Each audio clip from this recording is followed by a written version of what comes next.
Good morning and welcome to today's administrative meeting of the Maryland Public Service Commission.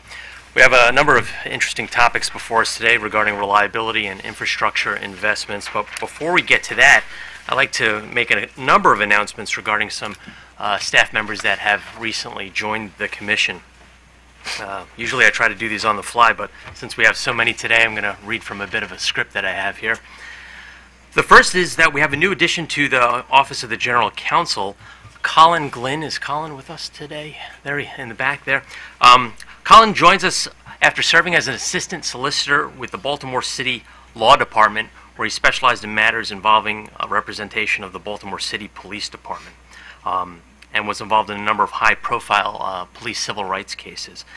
He has also litigated before the Fourth Circuit of Court of Appeals in Richmond, and he comes highly recommended from the former chief counsel of the Baltimore City Legal Affairs Division. Colin has a bachelor's in mathematics and economics from the University of Maryland, along with a bachelor's in philosophy from College Park. And he received his law degree from Northwestern University School of Law. So Colin, welcome. We're glad to have you in the legal department. Next up is Devin Perry. Devin, are you here? No, Devin's not here. But Devin has joined the Commission recently as an administrative officer in our procurement division. Darlene Serra, for those of you who know, she will be retiring at the end of this year, and Devin will be assuming her duties. He's previously worked for the State Highway Administration, and he has a bachelor's in business administration from Morgan State University. Next, we have Patricia Forbes. Patricia has an extensive background in customer service and public relations. Hi, Patricia. Her past work history has provided her with experience in dealing with diverse sets of people's problems and issues. She'll be joining our transportation division as an administrative specialist and will process our for-hire driver licensing applications. My apologies in advance if I mispronounce your name, but Arisleda Estevez. Did I get it right? All right.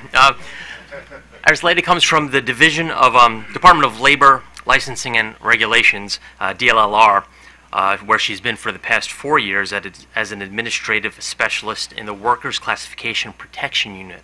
Arisleda will be joining the Transportation Division as an administrative specialist and will process applications for intrastate, for-hire, common carrier, and monitoring their compliance with insurance requirements. So welcome aboard. Lastly, I'd like to announce the promotion of Tariq Nazir, who is also in transportation. Hello, Tariq. He's been working with the Commission for the past few years as a contractual specialist, processing transportation network operator and driver's license applications. In his new role as an administrative specialist, he will process taxi cab permit transfer applications and vehicle change of requirements. So congratulations to all 5 of you, particularly the new hires, and we look forward to working with all of you. With that, we will begin the business component of our meeting today with the approval of the minutes from last week's meeting. Do I have a motion? Yes, Mr. Chairman. I move we approve the minutes from the December 5, 2018 administrative meeting. Thank you. Is there a second? Second. All in favor? Aye. The minutes are approved. Madam Secretary, the consent agenda, please. Yes, Mr. Chairman. On the consent agenda, there are 2 items. The first item is ZAP Utility, LLC, filed on October 26, 2018.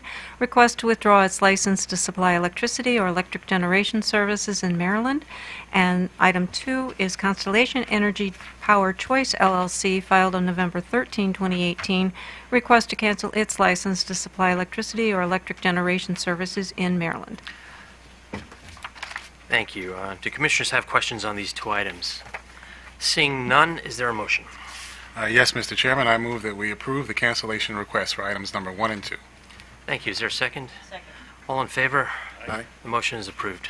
The administrative agenda, Madam Secretary. Turning to the administrative agenda, item number 3 is Energy Choice Services, LLC, filed on August 10, 2018, an application for a license to supply electricity or electric generation services in Maryland. Good morning, Mr. Chairman, Commissioners. Lloyd Spivak for the Commission staff. This is the electricity supplier's license application of Energy Choice Services, LLC, limited to broker services. Section 7-507 of the Public Utilities Article requires that a person be licensed by the Commission in order to engage in the business of an electricity supplier.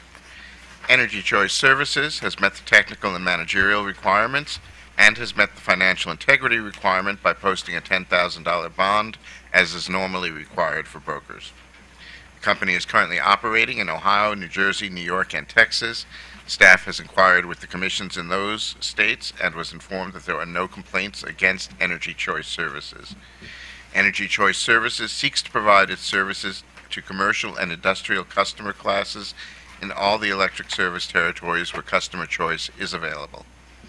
Staff recommends that the Commission grant the company a license to operate as an electricity supplier in Maryland, limited to broker services. Additionally, staff recommends that the Commission direct the company to notify the Commission within 30 days of any changes to the information upon which the Commission relied in granting this license. Thank you, Mr. Spivak. Do the commissioners have questions of this supplier application? Seeing none, is there a motion? Yes, Mr. Chairman, I move we grant the company a license to operate as an electricity supplier in Maryland, limited to broker services for the customer classes and service territories applied for and recommended by staff, and direct the company to file notice with the Commission within 30 days of any changes to the information in the application. Thank you. Is there a second? Second. All in favor? Aye. The motion is approved. Thank you, Commissioners. Thank you. Item number 4 is Baltimore Gas and Electric Company, filed on November 1, 2018, its Electric Reliability Investment Initiative Annual Report, case number 9326. Good morning, Commissioners. Chairman Michael Dean on behalf of the staff. Item 4 is a filing by the Baltimore Gas and Electric Company of its annual report of its Electric Reliability Investment Initiative and related tariff under Rider 31. Under Public Utilities Section 4-202, an electric company tariff is to include its schedule of rates and charges, terms and conditions, and policies and practices in providing regulated services. Under Section 7-213, an electric company is to maintain its electric distribution system so that it meets the service quality standards established by the Commission. In 2013, the Commission, in Order Number 86060, in case number 9326, authorized the Baltimore Gas and Electric Company to improve its system reliability as part of a 5-year electric reliability investment initiative through 5 system improvement programs with costs to be recovered through a surcharge. The 5 reliability programs include expansion of the porous performing feeder program, expanded recloser deployment on 13 kV distribution feeders, expanded recloser deployment on 34 kV lines, implementing a diverse routing of the 34 kV supply circuits, and selective undergrounding of distribution lines. Baltimore Gas and Electric files annual electric reliability investment initiative reports outlining the initiative's final costs for the previous year, progress for the reporting year of the program, and proposed work for the next year. This is the 5th annual report and outlines the initiative's final costs for 2017, progress for the program in 2018, and the 2018 work to be completed in 2019. As discussed in its comments, staff has reviewed the proposed work plan and surcharge calculations and determined that the plan is consistent with the work approved by the Commission in its order, and that the surcharge was correctly calculated. The surcharge for residential customers is decreasing from $0.00035 to $0.00024 per kilowatt hour. Staff recommends that the Commission approve the BGE 2018 annual ERI report and accept the related tariff for filing with an effective date of January 1, 2019. Thank you, Mr. Dean. Counsel for Baltimore Gas. Good morning, Mr. Chairman, members of the Commission. Damon Krieger on behalf of Baltimore Gas and Electric Company. I'm also here today with 3 representatives of the company: Corey Summerson, our Director of Engineer, John Frayne, Director of Regulatory Strategy and Revenue Policy, and Catherine Vargas, who's the BG engineer who's been responsible for the ERI initiative program. 5 years has gone by in a blink of an eye, and we are now at the end of the ERI initiative. The initiative was an innovative program that was authorized by the Commission in the wake of the June 2012 derecho storm to provide for an opportunity to accelerate reliability improvements on the BGE system over a short-term period of 5 years. And ERI has been an extremely successful program for our customers. The original targeted projected spend from a budgetary perspective over 5 years ago was about $73 million, and we're coming in now at an estimated final cost of about $70 million. So short of what was, again, a conceptual budgetary estimate almost 5 years ago without any final engineering or contracting bids. In terms of impact, the ERI initiative will impact a total of 541,736 unique customers across our service territory. And to see in terms of the geographic diversity, there's a map that was attached to our filing that shows that the projects across the 5-year spectrum have really impacted our entire service territory. So it's been a huge benefit to all of our customers. In its original order, the Commission set forth certain expectations as to what it sought to achieve through the ERI initiative in terms of reliability performance. It stated that, as a whole, it expected that the ERI initiative would impact total system-wide reliability in terms of an improvement of 3.7% in SAIFI at the end of 5 years and 12% in SAIDI over a 2000 to 2012 average performance baseline. Where we're at right now for 2018, we expect to have achieved a 25% improvement in SAIFI and a 53% improvement in SAIDI, so well above the target set forth by the Commission in its original order. For the 2018 work plan, we will be finished all of the work with the exception of one project by the end of this year. The one project is a selective undergrounding project involving a community on Millers Island Park Road, which is near Sparrows Point. We'd identified this project back in our April compliance filing to the Commission as one we weren't sure we were going to be able to complete because of challenges in securing required real property rights from the Department of Natural Resources. I'm happy to report that we were able to get those rights, and we recently signed an agreement with DNR and received a permit from Baltimore County that will allow us to move forward with this important reliability project. And we expect to complete it by the end of the second quarter of 2019. This is a small community at the end of a peninsula-type area near Sparrows Point that has had reliability challenges over the year because of their isolation. And so this project will make a pretty significant impact in terms of improving the reliability. So with that, I'm here with, again, 3 representatives from the company. We're happy to entertain any questions that the commissioners may have. Thank you, Mr. Krieger. So if I understand this correctly, the ERI program terminates at the end of this month? That is, with the exception of the one project that still remains. The 5-year program is complete. That's correct. Thank you. Well, it appears to have come in under budget and completed its mission over the course of 5 years. So thank you for the report. Do commissioners have questions? No. Thank you to your team. Is there a motion? Mr. Chairman, I move the Commission approve the 2018 annual ERI report and accept the related tariff pages for filing with an effective date of January 1st, 2019. Thank you. Is there a second? Second. All in favor? Aye. The motion is approved. Thank you. Thank you. Moving on to item 5, Baltimore Gas and Electric Company filed on November 1, 2018, its STRIDE 2019 project list and surcharge calculations, case number 9468. Morning, Mr. Chairman, Commissioners. Annette Garofalo on behalf of Commission staff. By order number 88714, issued May 30th, 2018, the Commission approved BGE's STRIDE 2 plan, authorizing a replacement rate of approximately 48 miles of main per year for all targeted assets, except pre-1970 3/4-inch high-pressure steel services, whose replacement rate was allowed to be accelerated due to its leak rate. The Commission also required that BGE provide selection criteria and the role that each criterion plays in the selection for each STRIDE project, and more detailed information regarding the cost of replacement services and mains in future filings. This is BGE's first STRIDE 2 filing.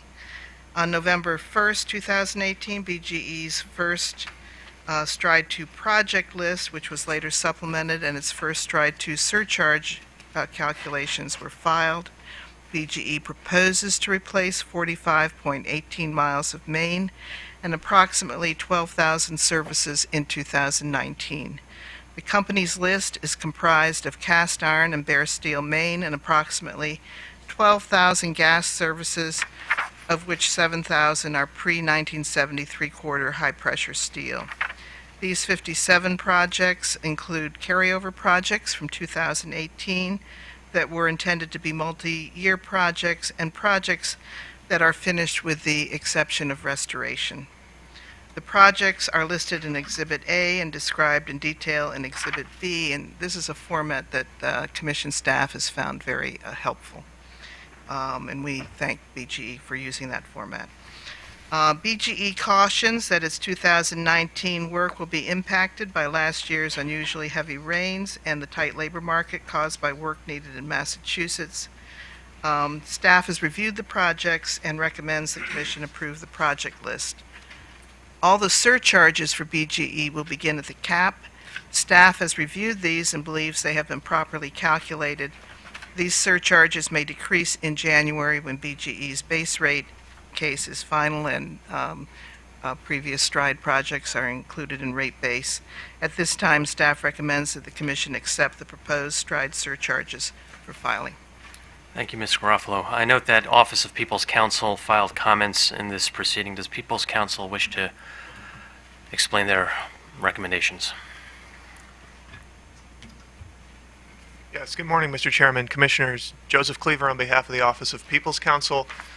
Your Honor, we just expressed two concerns regarding representations that the company made in its November 1st, 2019 project list filing. As Ms. Garofalo just alluded to, the company makes reference to the incident in Massachusetts and explains that that has led to an increased demand for labor in this field and has rendered contractors more scarce and therefore raised prices. The company also cites the weather, the unusual weather of the past year. And for those two reasons, the company says that it's going to only replace 7,000 pre-1970 three-quarter inch high-pressure steel services as opposed to the 10 that was initially planned. So in our comments, one, based on our understanding and the understanding of our consultant, the majority of the work in Massachusetts has been completed, so it was a little bit unclear to us as to how that will impact the cost for the company going forward in 2019. And then secondly, we had an operational question, and that is, in light of the fact that the Commission identified the high-pressure steel service asset class as a top priority and granted even further acceleration beyond what it granted when the company amended its initial plan to include that asset class in 2016, we were concerned by the fact that the company chose to scale back on that particular asset class as opposed to some other aspect of its plan.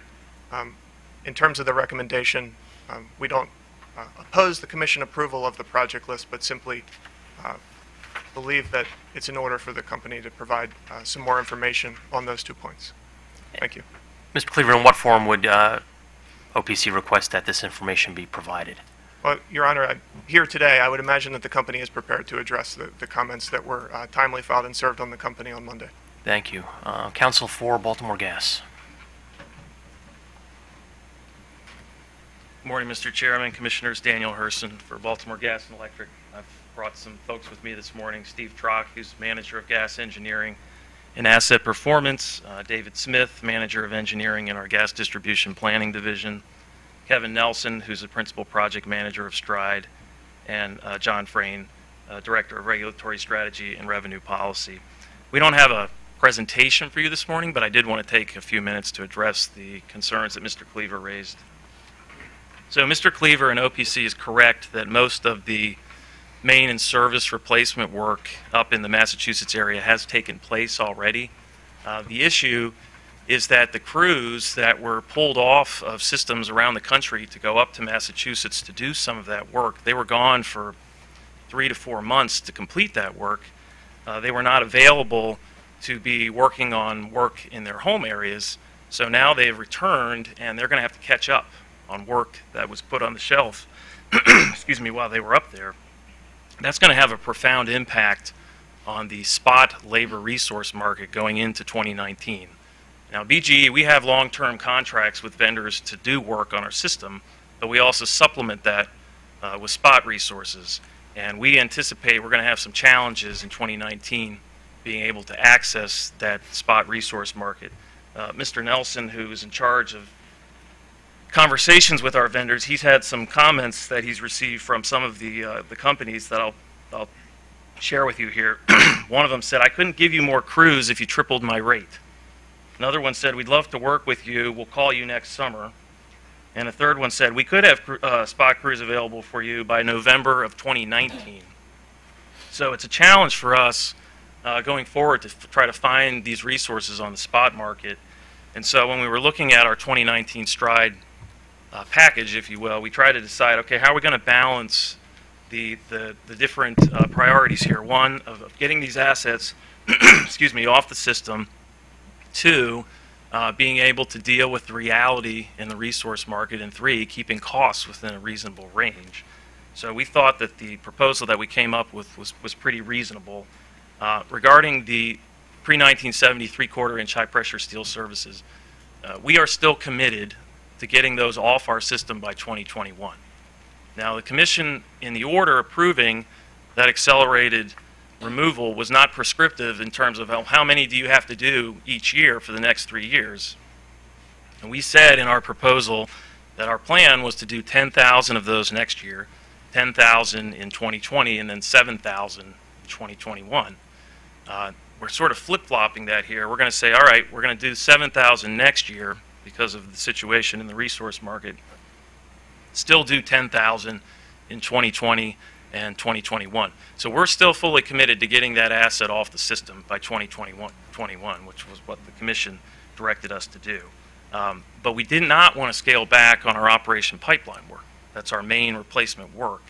In light of the events in Massachusetts, we feel it's very important to continue to attack the low-pressure main on our system, which is most of what the new projects are for next year.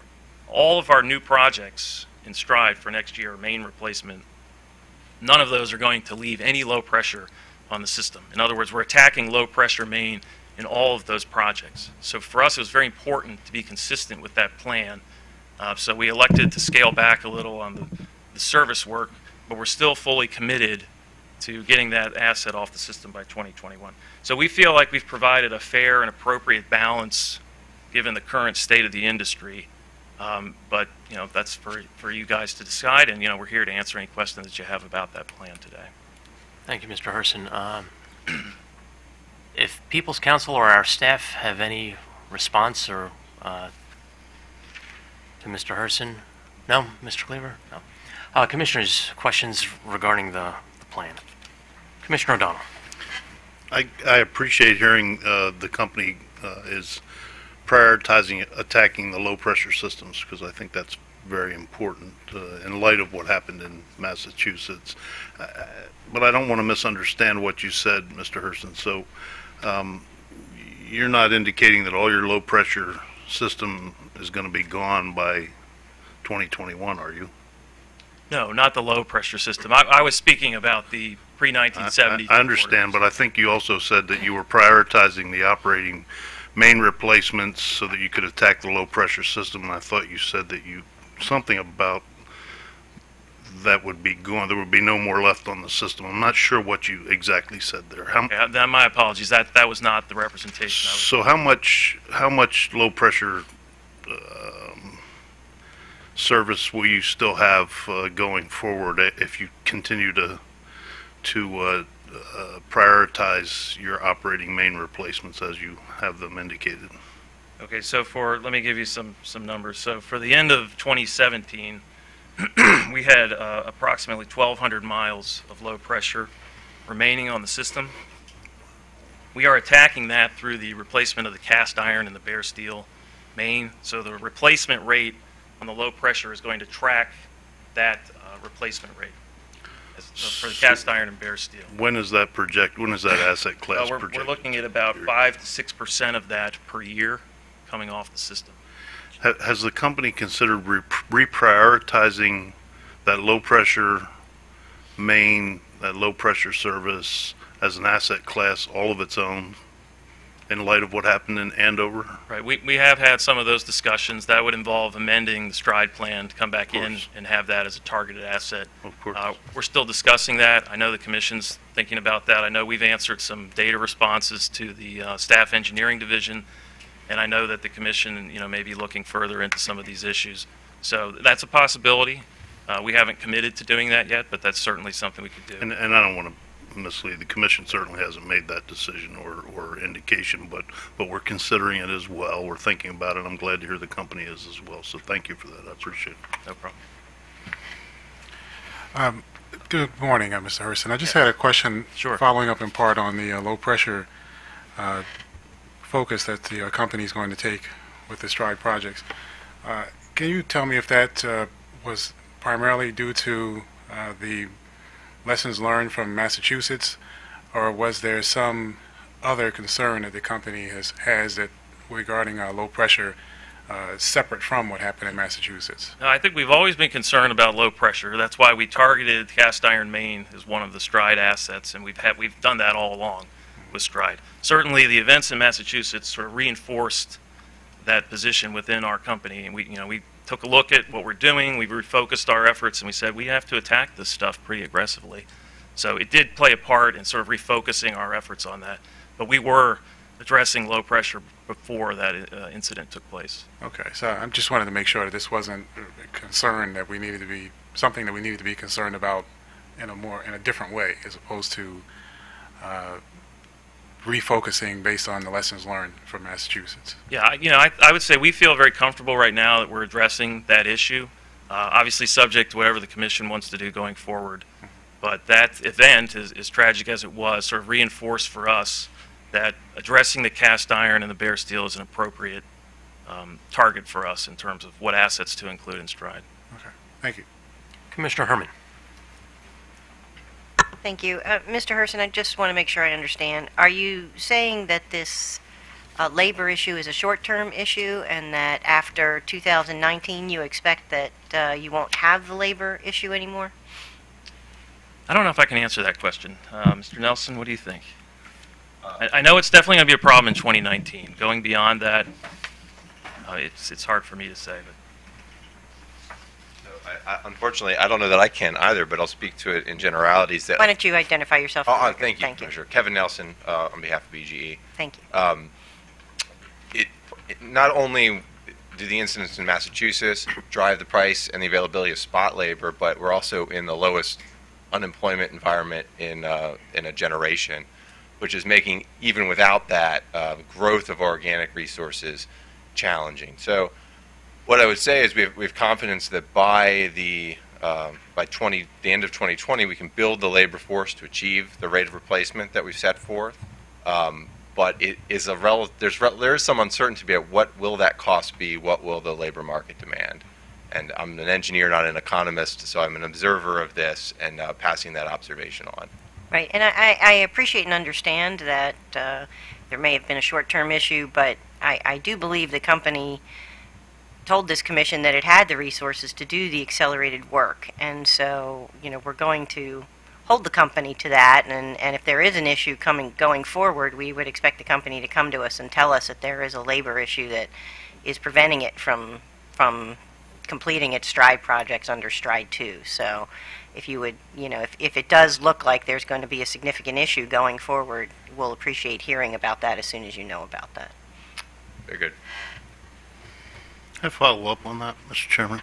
Just as a follow-up to that question, Mr. Nelson or anybody else on the BG&E team, do you know if LDCs are accelerating in the Mid-Atlantic or Northeast or elsewhere, accelerating their efforts to replace low-pressure systems?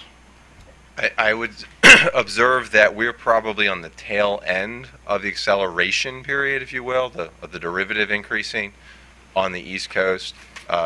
Obviously, you understand what Washington Gas and Columbia are doing. I think you would see similar trends in central Pennsylvania and Philadelphia, that most of these companies are coming up to the pace they've committed to.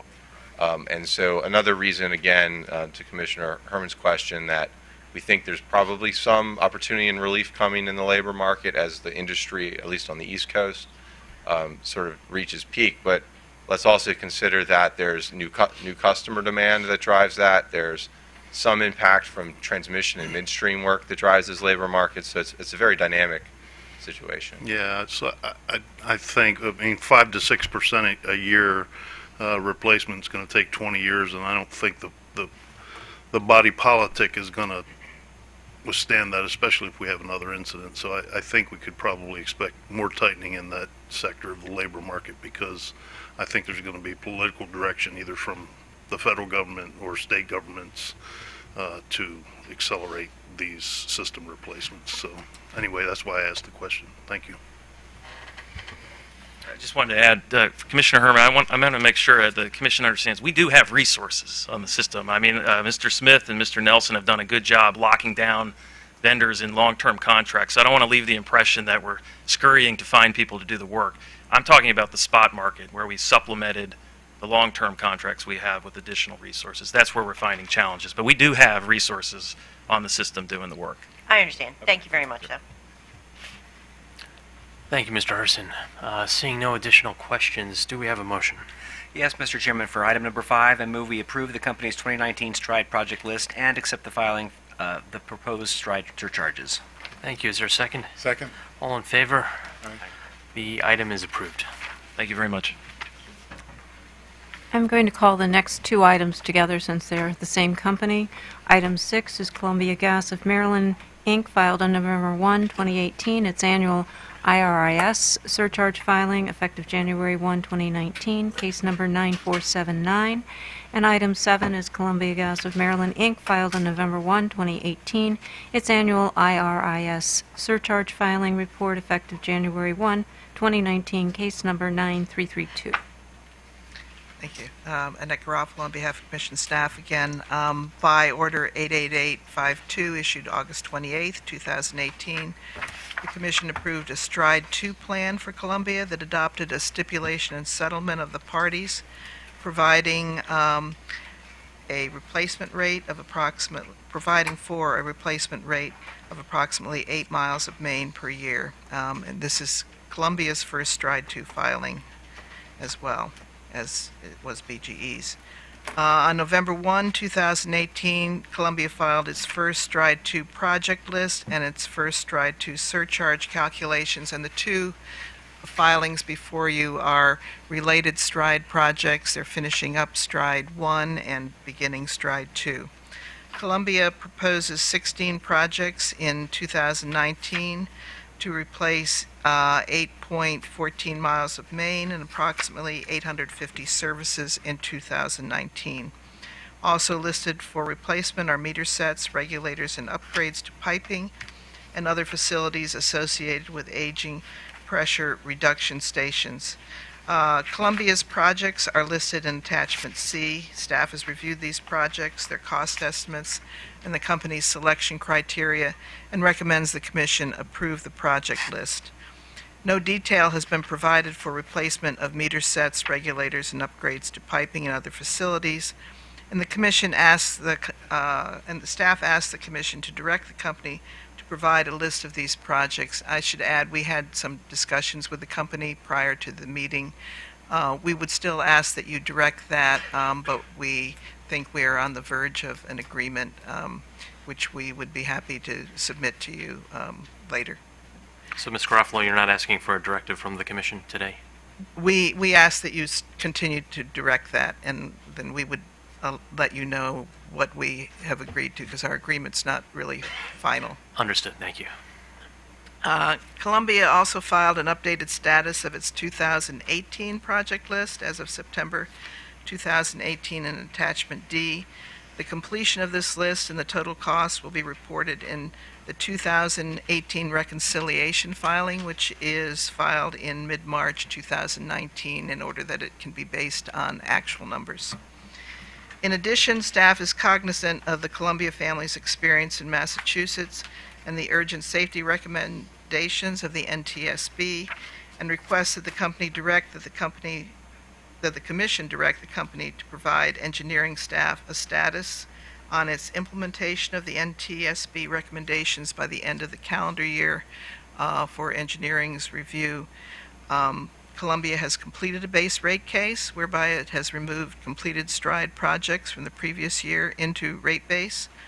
Nonetheless, all surcharges will begin at the cap. Staff has reviewed these rates and believes they have been properly calculated. Staff recommends the Commission accept the proposed STRIDE surcharges for filing. Thank you. The Chair now recognizes Office of People's Counsel.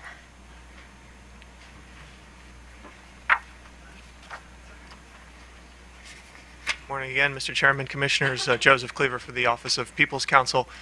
Your Honor, we, in our comments filed on Monday, December 10th, raised concerns regarding one project on the company's project list, the Rock Willow Avenue project.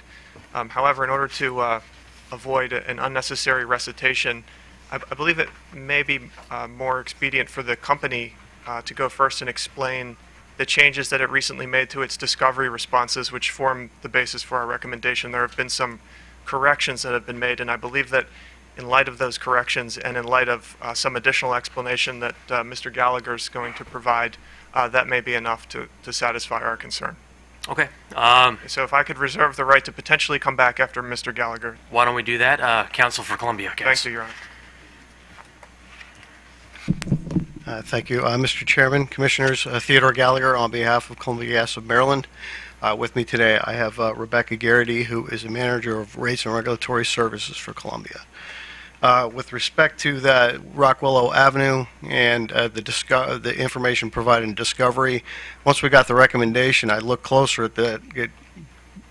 It looked strange to me too, and I apologize for providing some inaccurate information to OPC in discovery.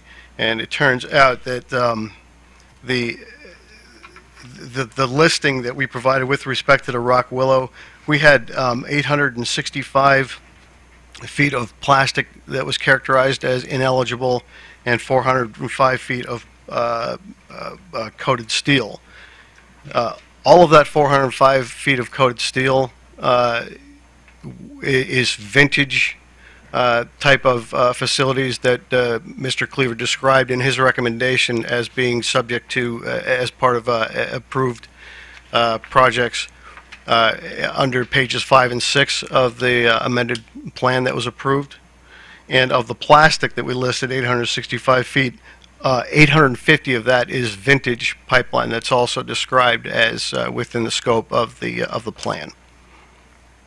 And then Mr. Cleaver had also had a concern about some additional footage with respect to that project. The vast majority of that is related to that was a low pressure system, and to upgrade it to medium pressure, company had to install additional facilities to hook into the nearest available feed for medium pressure. We're still talking about the Rock Willow Yes. Avenue facility? Yeah. Okay.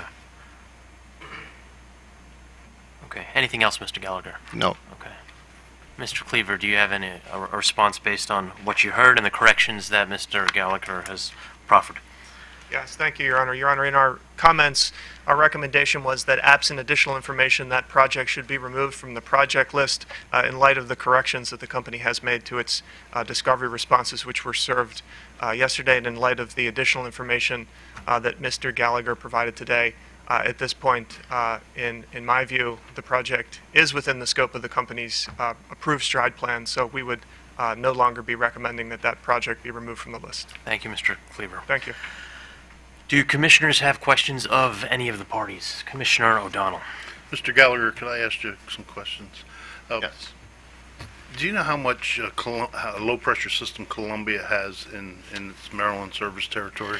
I don't have the footage for you. I could follow up and provide that information to staff. I don't have the footage in front of me here today. No problem. I think staff has requested it of your company formally. At least I hope they did. Do you have a sense of how much your sister NiSource company in Massachusetts had to lay out in light of, you have a ballpark, just give me a sense of what that tragedy's costing NiSource or its subsidiary up there. Put me in the ballpark. Are you talking about civil litigation or laying new main? I'm talking about the physical work to replace the systems and recover from the incident. Nothing legal, nothing civil, none of that. I do not have those figures. I mean, they replaced 45 miles of main in 6 weeks or Yes, something. they did. My understanding is, and this is off the top of my head, normally the company in Massachusetts would replace 35, 38 miles per year, and it was more like 45 over that short period of time. Whatever it was, yeah. Okay, I'm just trying to get a sense of this. Has your company, in light of the incident up there, considered creating a separate asset class for low-pressure services and mains, and reprioritizing that in their STRIDE program? We, as far as reprioritizing that, since I've been involved with rate cases with Columbia Gas of Maryland, and that is since 2009, we've been in almost every year on make-wholes or base rate cases. And if you look at our testimony in each one of those cases, where we describe our long-term accelerated infrastructure replacement program, we always note that one of the facets of that program is the elimination of low-pressure systems. So that's been a goal of Columbia Gas of Maryland for quite some time. I know that, and I appreciate that, and it's been a goal of all the gas utilities, the LDCs in Maryland, but only for other reasons, only because of water intrusion and only because of other reasons. And some of the companies do it tangentially, as probably you do, and only when it is impacted by another asset class, and only when it's feasible, but it's not in and of itself a priority. It's just tangentially. And I gave you kind of a sideways answer to your question. The answer is that yes, NiSource companies are focused on the plans to get rid of low pressure systems. I would think of, if any company is, certainly would be NiSource. So Yes. Thank you, sir. I appreciate that. All right. Additional questions? No. Staff council have anything further to add here, or the team, Carlos or Margaret or Felix? Thank you. Is there a motion? Yes, Mr. Chairman, I'd move that we approve the company's 2019 project list, except for filing the company's proposed surcharges, direct the company to provide a status report regarding its progress in meeting the National Transportation Safety Board's recommendations that the company will implement in Maryland as discussed in staff's comments dated December 6, 2018, and direct the company to provide a list of projects it intends to complete with its replacement or upgrade of meter sets, regulators, and the upgrade of piping and facilities associated with Aging Pressure Reduction Stations program. Thank you. Let me put a pin in the motion for a moment. Mr. Gallagher, you recognize that that report is due on December 31st? I do recognize that, and I've been in discussions with staff about what can be provided. And I would note that part of the recommendation said had an alternative about if that information is not available, what can be provided. One way or another, we will get with staff and provide them the information they need with respect to that category. Okay, well, please work with them. Obviously, it's a serious issue. Obviously, this is in the middle of the holidays, but I recognize that. Thank you. With regard to the motion, is there a second? Second. All in favor? Aye. The motion is approved. Turning now to item 8, the last item on the agenda, PC 44 Rate Design Workgroup, leader filed on November 21, 2018, progress report, PC 44. If the parties would get comfortable at the table, that would be best. If we're out of seats, if we could just make sure we have one representative of each party at the table.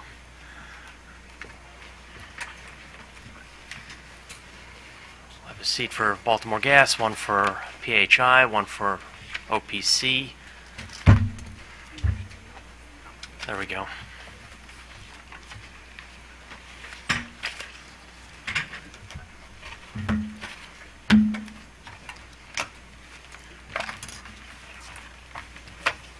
Everybody's getting situated. Ms. Knoll, will you be beginning the presentation today? Staff has graciously allowed me to do that, yes. Okay, please proceed. Good morning, Mr. Chairman, Commissioners. My name is Molly Knoll. I'm a Senior Commission Advisor. I'm here in front of you today in my capacity as Work Group Co-Leader for the Rate Design Work Group. First, I want to thank the members of the Work Group for their dedication over the last several months. The Work Group has had a significant number of meetings and phone calls and a high level of engagement from the stakeholders, which I think has been very productive. I want to start with a brief history of what brought us to the Commission here today, and then my goal is to provide as much clarity as possible in terms of what's before the Commission and what input we're looking for. In January of 2017, the Commission charged this work group with producing a rate design pilot. In August of 2017, the work group came back to the Commission with some questions about an SOS structure versus a retail supply structure. The Commission provided guidance. The work group quickly turned that around, and in February of 2018, provided a series of decision points related to structure of the pilot, design, size, scope, and all sorts of other items which the Commission provided extensive feedback on, and then directed the work group to provide an implementation plan, the utilities to provide implementation plans, marketing and outreach plans, EM&V plans over this past summer. Over the summer, those were filed. There were phone calls held to answer questions of the members. There were then comments filed by the parties, in-person work groups to discuss any questions, see if we could resolve anybody's problems with those issues, and the vast majority of questions and concerns were resolved in that process. What brings us here today are the final implementation, marketing and outreach, and EM&V plans from the utilities, as well as a progress report from myself, which outlined 3 issues where the work group was unable to find near consensus, and where parties generally felt that if the Commission wished to provide input, now would be the moment. The 3 issues that were teed up: 1, the Commission, in its most recent order, which would be May 7th, 2018, requested that there be a calculator available to customers during the recruitment period of the pilots. So customers could do a rate comparison between their actual AMI data for usage over the past year, what it was on their flat rate, and what it would have been on this pilot. It became very clear over the course of discussions that that was not something the utilities would be able to provide during recruitment without extensive additional costs. Basically, the IT programming has to precede the programming on the website, and the IT program won't be completed until April. So the compromise that was come to within the work group, which will use AMI data and is generally considered to be a superior solution, is that rather than having a rates comparison calculator available on the website during recruitment, we will provide a rate comparison to each customer in their recruitment packet. So the customer will have the same information the Commission intended them to have. However, rather than going to the website to find it, it will be provided in a hard copy with their recruitment materials up front. Staff has raised concerns that the Commission asked for a calculator. The calculator should be available during recruitment, and has requested that we delay implementation so that that calculator can be available.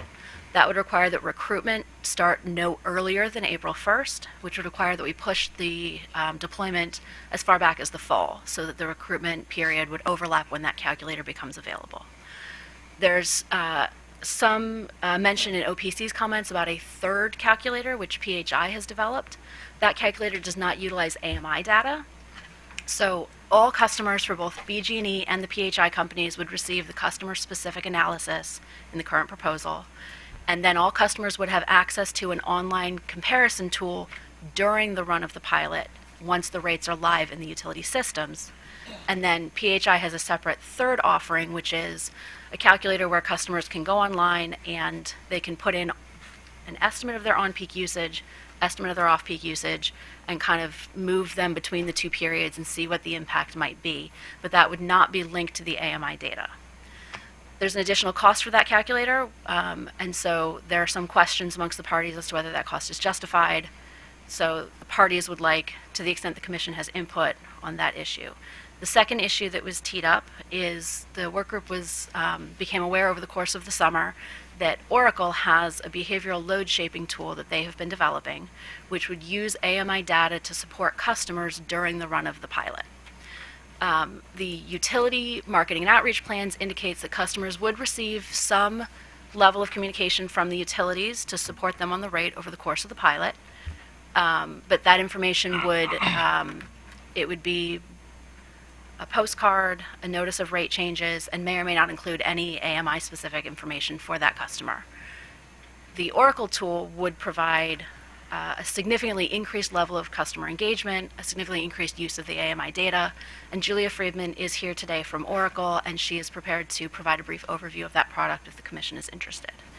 The main concern with that product from some of the parties is that we will not be able to articulate what the impact of the TOU price signal alone is separate from that product, which to some extent will tie the Commission into using that product if we do a full-scale rollout, since we won't be able to isolate the impact of the two treatments.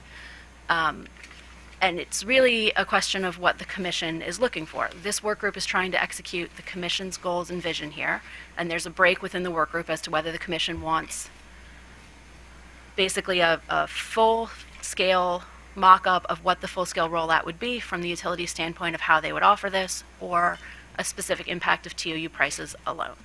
So that is also on the table before the Commission today. The third issue that is in front of the Commission today is what level of EM&V reporting the Commission would like. The EM&V plan, which was provided, looks at both semi-annual reporting as well as annual reporting, and then has a number of additional analyses which would be add-on costs, which we could decide to do over the course of the pilot.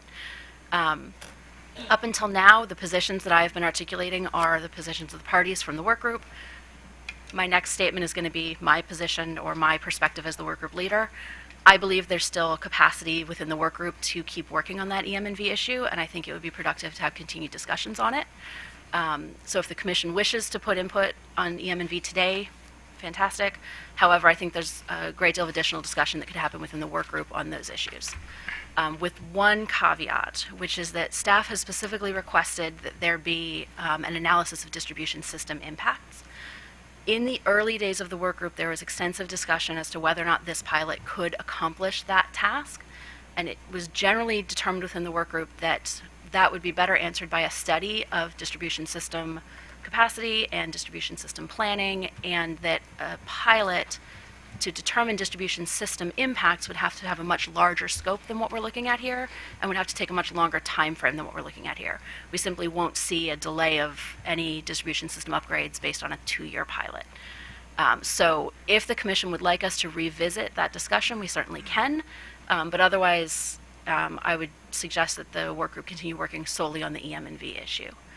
The last issue, which kind of weaves through all of them, is what to do about the utility budgets that have been presented. The general consensus within the work group was that these appear to be best estimates, and that they should be subject to a prudency review if and when the utilities come in for cost recovery, and that at this time the Commission should neither approve nor deny nor endorse these particular estimates, but should state that these are the estimates of what the utility in their judgment believe to be necessary, and that they will be subject to a full prudency review when they come in for cost recovery. There was a great deal of discussion on the BG&E call center. It is not something this work group was capable of resolving. Most of the issue appears to be the disparity between PHI and BG&E. And what was discussed in the work group is that PHI has a resource within their call center in the form of energy consultants that BG&E simply doesn't have.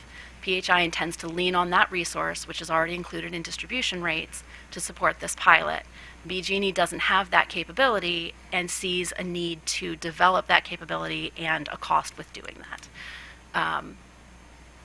Nobody in the work group knows if PHI has the right approach, or if BG&E has the right approach, or if the estimates are wildly optimistic on the PHI side and way too high on the BG&E side. But there were extensive discussions about expectations of how to manage those costs and react appropriately as the pilot develops, and what kind of prudency review would occur, and what kind of metrics we would need in terms of call frequency, call duration, call wait times, things like that, to justify whether or not those spends would be appropriate. So I have tried to simply lay on the table what the issues are. The parties are welcome to make statements if they'd like. Otherwise, we can simply be available for Commission questions. Thank you, Ms. Knoll. I'm counting the parties before me. Is Maryland Energy Administration present? With apologies, MEA's representative to the work group is out of the country today. Thank you. Mr. Baker, why don't we start with you if you have a statement. Chairman and Commissioners, Benjamin Baker on behalf of staff. Staff would just like to reiterate that our comments are related to costs and to pilot evaluation. We believe that the BG call center cost can be, if BG's call center's metrics are failing because of the pilot, that they should increase costs, but we believe that during the normal course of business that this should already be incorporated in that, so this doesn't need to be involved in the pilot as of today. For the delay of the bill analysis, we believe that there's about 7% of the budget is tied into these bill analyses that will go out to customers. There's an opportunity to avoid that cost if you delay the pilot and require the companies to simply complete their calculators before the pilot starts. If you do not wish to do that, then staff does agree that these bill analyses going out to customers would be prudent, so the customers are aware of the impacts on their bills. We also believe that PHI's calculator should use customer AMI data if they're going to spend money on a calculator. 4, we believe that Oracle's proposal should be rejected. This proposal, we believe, as Molly pointed out, will bias the results of the pilot, such that if we go forward in full deployment, you'll need a tool such as Oracle's in full deployment. Also, this is a test tool from Oracle that has not been deployed yet in the market. And finally, yes, staff has raised the issue of we would like to see some sort of cost-benefit analysis in the final evaluation of the pilot in respect to how this is benefiting customers and avoiding system costs, including distribution cost. With that, staff is available for questions. Thank you. Thank you, Mr. Baker. People's Counsel. Yes, Mr. Chairman, Commissioners, good morning. Mikhail Raker on behalf of the Office of People's Counsel. And so as noted in our comments, we think the work group report accurately summarizes the status of the work group's discussions. We note 3 specific items that we think can be revised in the utilities plans. Specifically, we want to ensure that metrics are tracked to properly justify expenses, and that ties into some of the work group discussion specifically in regards to BG's call center. 2, we want to ensure that if the online calculators that are developed are able to specifically tie into the AMI capabilities and allow a customer to seamlessly pool their historical usage, and then the calculator would be able to provide an estimate of that customer's usage on the TOU rates. And 3, this wasn't specifically discussed in the workgroup report, but ties into the discussions we had before the Commission last week, the availability of marketing material specifically for those customers that have certificates of need in place with the utility. This isn't currently specifically noted in the plans, and we just wanted to ensure that it is specifically noted in the utility plans. With that, we are available for questions as well. Thank you. Thank you, Mr. Raker. For the joint utilities, before we hear from you, would it be advisable that we hear from Oracle? I understand. Is there a presentation?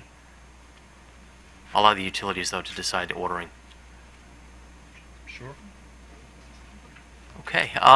If you could take the podium. Do you want to take?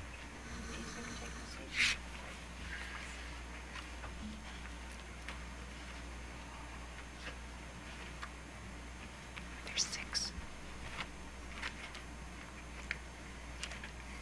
And do we have any slides for the screen, or is it just for the commissioners? No, so it's just a handout. Okay. Oh, and there may... If there's not... Okay. Good morning. I'm Julia Friedman with Oracle Utilities. I'd like to thank the chairman and the commissioners for the opportunity to speak today. So we can definitely go through the presentation. I thought I'd start off with just a statement about what behavioral load shaping is. So Oracle Behavioral Load Shaping is an AMI data-driven tool designed to support customers on time-of-use rates. There are seasonal, weekly, and high-usage alerts, personalized electronic communications to educate customers on how to manage energy use to maximize their success on a time-of-use rate. It's a tool designed to help customers shift load on an ongoing basis rather than an event-driven demand response, as we're more used to here, by leveraging behavioral science, AMI, and data analytics in targeted communications. Incorporating the Oracle behavioral load shaping offering into the Maryland time of use pilot would be the first of its kind in the country. It would maximize the time of use rate pilot's use of AMI data to benefit the customer. The inclusion of this offering means that the pilot looks at the whole customer experience on a TOU rate, helping customers successfully adopt the TOU rate while mitigating customer risk. It will also help retain those customers who are not structural winners on the time of use rate alone.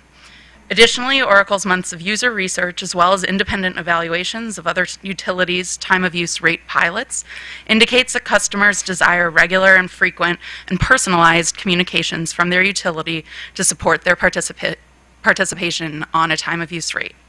Lastly, the time of use rates that will be piloted in Maryland are some of the most aggressive time of use rates in the country. This means that significant risk from price exposure will be shifted to the customer. And we have designed a product that we feel helps customers maximize the benefits of the time of use rates.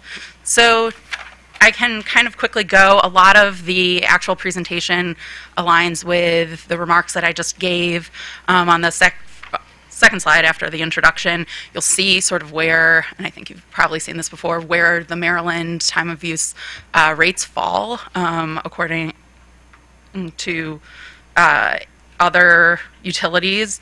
So BGE and Delmarva and Pepco are 3 out of the 4 highest. And so we kind of see that, plus what we know from, on the third slide, what we know from existing evaluations of time of use pilots. This one references the PICO time of use pilot in Pennsylvania and Nexence evaluation. And so there are some quotes that kind of just drive home the need that customers expressed for frequent and regular communications. And these communications, Ms. Friedman, are made via phone or mail? So there, I believe, so for us, these communications are either like high usage alerts via your phone or email, and then certainly an online portal. Can I just clarification, when you say phone, are you talking about like a smart app, or are we talking about getting a landline telephone call? No, they would be, right, the form of that, like Okay, seeing it on your phone rather than. Okay, I just want to make sure that's the case. Sorry. Yes. And I would just invite the other commissioners to the extent they have questions for Ms. Friedman, since this is the first time the commission is reviewing details of the Oracle product, feel free to jump in without recognition. Mr. Friedman, let me ask you this. Time of use rates are not new. Correct. AMI is prevalent, so it's everywhere, pretty much. Why isn't Oracle already marketing this tool out there? Yeah, I think that, you know, we are definitely seeing a greater use of time of use rates than we had in the past. We see that there are states that are going to be going to default time of use rates, like California. And so the demand for this product is much greater than it was previously. The availability of AMI data is much greater than it was previously. And we have this sort of, these types of evaluations, such as Nexence, that indicate this is a desired product, plus our research that we've been conducting. And so I think it's much more just the market conditions are right, and we have all the learnings from our other behavioral offerings, right? This still is a behavior-driven product. And so we can take everything that we've learned from behavioral demand response in particular and apply it here on an ongoing basis. So that being said, my question is, how comes you're not already marketing this? If it's such a great tool, why does it have to be attached to Maryland's pilot on time of use rates? Why aren't you selling it out there? Oh, so we are definitely working with other utilities, other states, to gauge their interest as well. It is, like I said, it's a new product that I think just in the last year or so we saw appropriate demand to really move forward. But it hasn't been tested in the marketplace. It hasn't been deployed anywhere. Correct. we've tested it on customers in user experience research, but not in a full pilot or market deployment. How do I know, as a commissioner, how do I know what I would get without it and what I would get with it? How can I figure that out? Because I don't know what I'm buying. I might be buying a pig in a poke here. Yeah, hopefully not.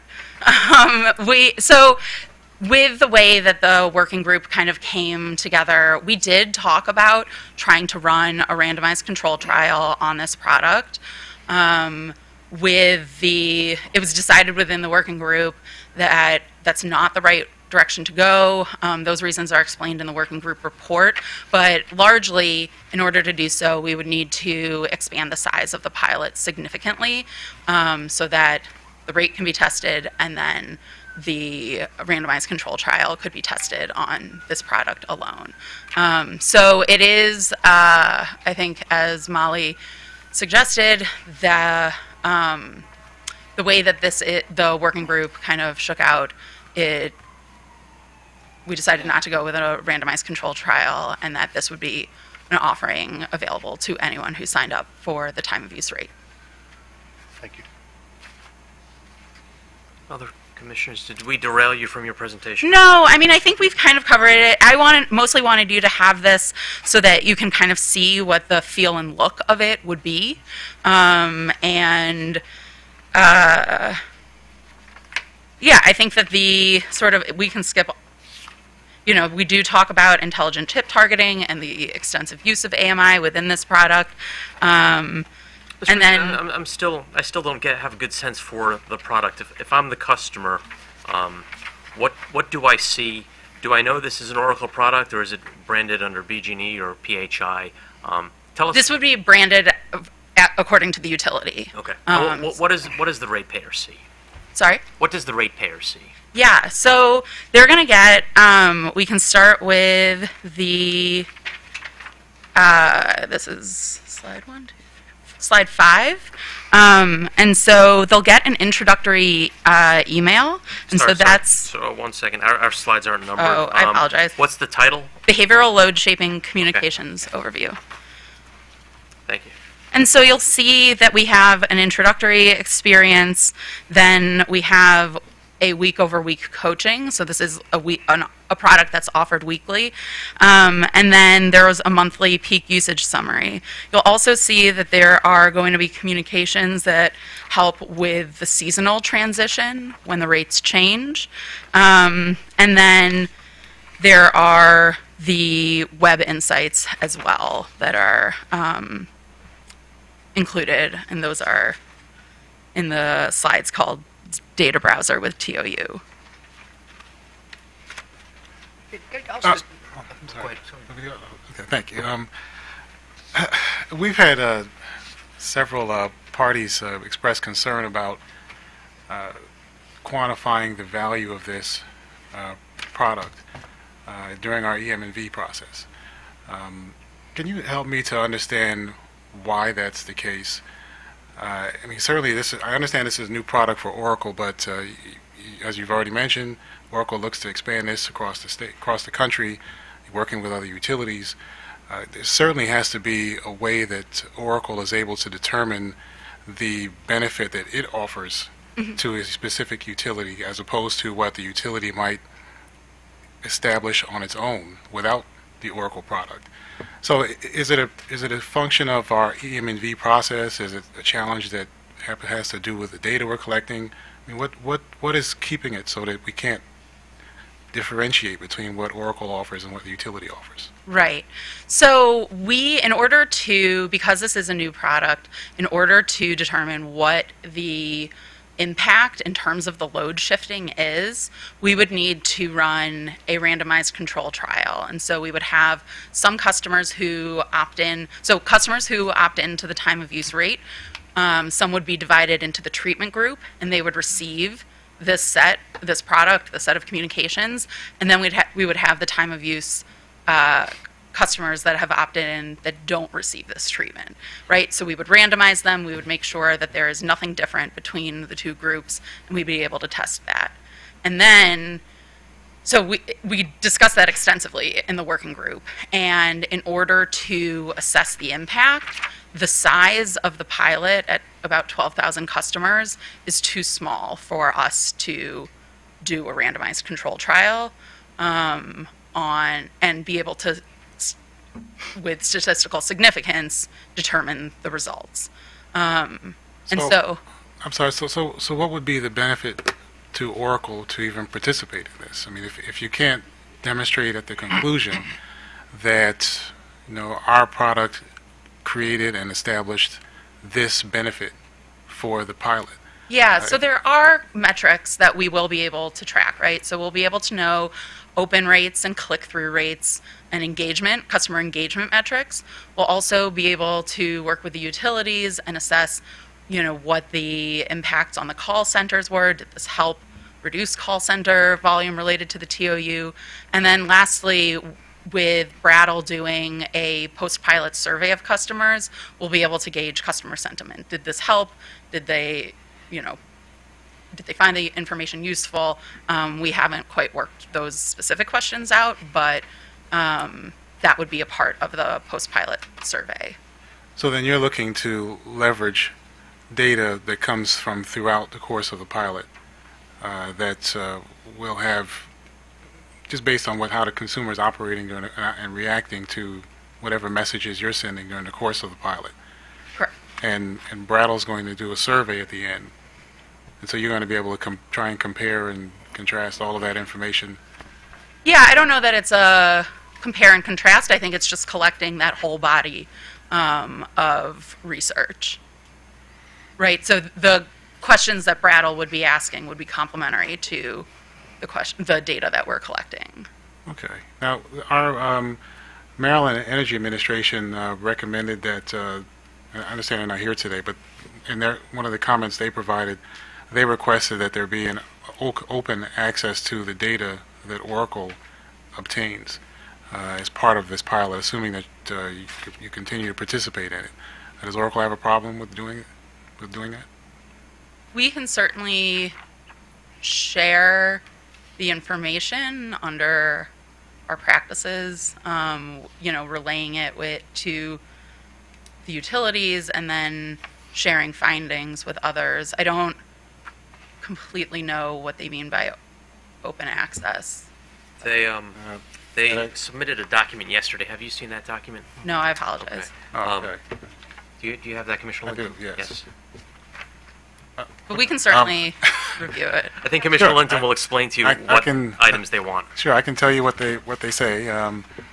MEA recommends open access to metrics and data pertaining to this particular tool, so stakeholders may monitor and assess the Oracle product throughout the pilot program. Metrics of interest may include adoption and usage rates of this specific product, aside from data collection for the overall pilot program.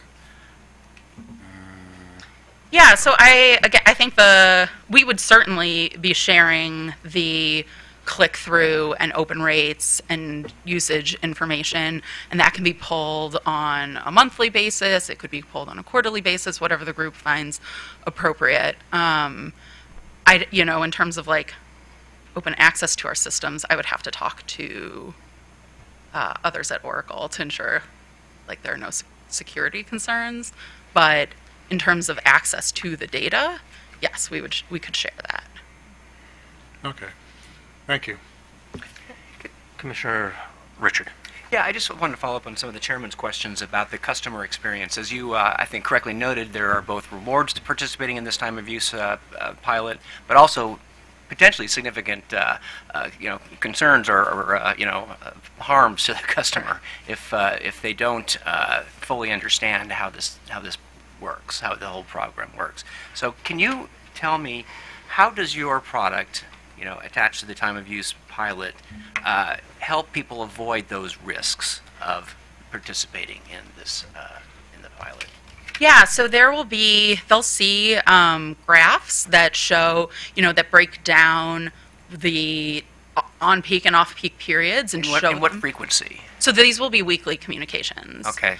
So if someone forgets to turn off their air conditioning in July and It will not go the whole month of July without Okay, receiving. but they won't get any kind of warning that day that, as they enter into the peak times of the day, that they are using significant amounts of electricity. They would not receive they would receive a high usage alert if On a daily basis, or is that no, weekly? that would be on a longer time period. And so similar to what current high usage alerts would be. So if which are on a monthly basis. So it wouldn't be a daily thing. This would be more on a weekly basis. Customers would be able to see, when they used their energy, was it in, on peak or off peak periods? What are the, recommended tips? And we use disaggregation algorithms to provide targeted tips, around cooling or other things that use a significant amount of energy, that they can adjust their usage. And so they would receive those on a weekly basis. We have, as part of the product, a seasonal communication to give the users a heads up. But it was mostly my question was to just those risks, and that would probably, the more frequent, the better. I would think, and so what I'm hearing you say is at this point, it's a weekly alert. Correct. Now I know when I go on to my my Pepco website, it looks like I can get hourly. I can see not real time, but at some point there is data. Give Sure. Data for hourly usage. I mean, do you foresee at some point being able to provide customers with a more real-time, information so that they can make these decisions or be alerted that they may be at risk of paying a very high electric bill? yes, and so with the online data browser, they'll be able to go in anytime and do that assessment. It's not, but in terms of the sort of proactive Okay, so it's not part of the current product. daily, right. Okay, thank you. So I'd like to ask you a little bit about costs. Mhm. I understand it's $73,000 per utility, is that correct? So that's a cost that was submitted within the utility budgets. That number is meant to be confidential. Oh, I'm so sorry. That's okay. I will. I can't explain that. Well, let me ask you this. Would you be willing to, what I'm trying to understand, and I apologize for that, that's my bad, We're sorry. not confirming that that's the correct number. It's just that number, whatever it may be. Whatever that number is. All right, I apologize for that very much. So what I'm trying to understand is, are we being used as a sort of a test for this program in Maryland? Yeah, I mean, this would be the first time that the product goes into the market, and our hope was to maximize the learning associated with this pilot. We've heard from the utilities that they would want to offer this type of product in a full deployment, and so, Oracle would certainly get to learn about its product, but we would hope that, in the spirit of a pilot and maximizing learning, we'd be able to do that. Right. For the state of Maryland. So,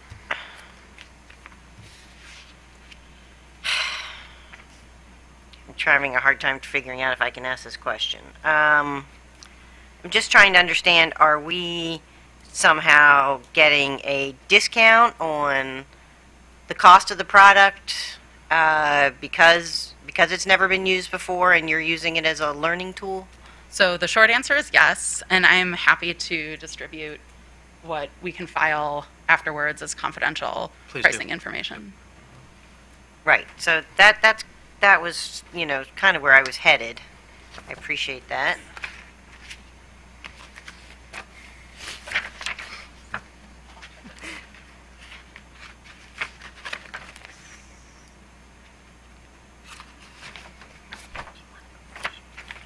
I promise I won't say anything here. I'm going to write confidential on it so I don't say anything.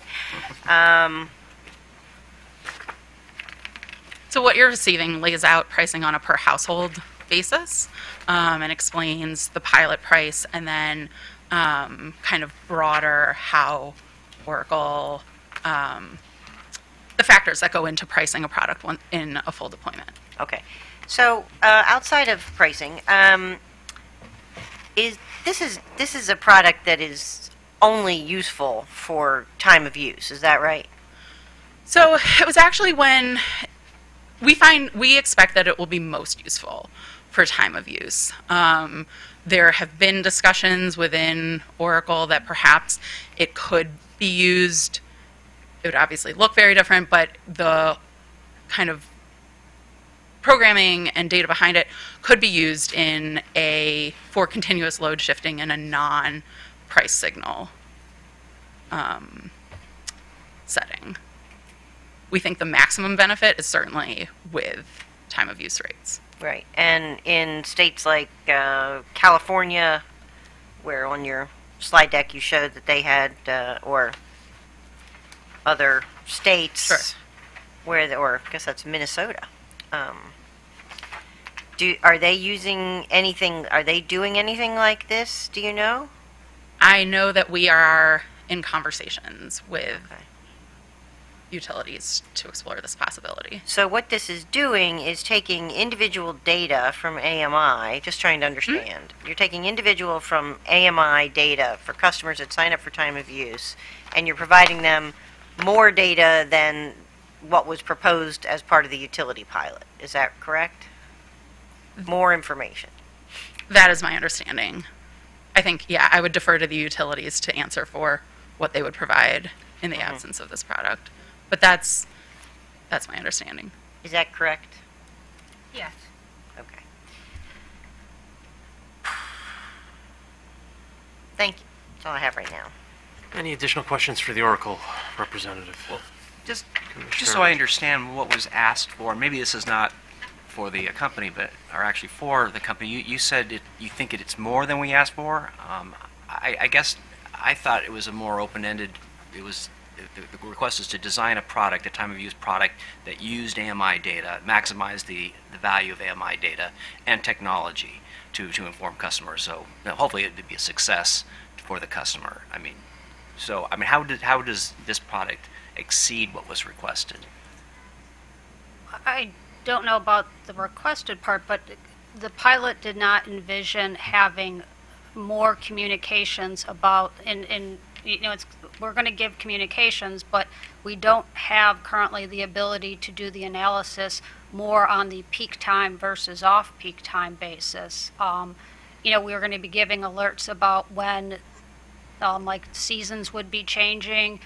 Customers would, I believe, get some notifications about when I think the on and off peak pricing would start and stop each day. But we did not envision, doing the program, because actually that's what Oracle, I don't think we had the ability in-house to develop the external, kind of proactive communications to say, hey, we've looked at your usage over the past week, and it really looks like you're using a lot of energy during the on-peak times.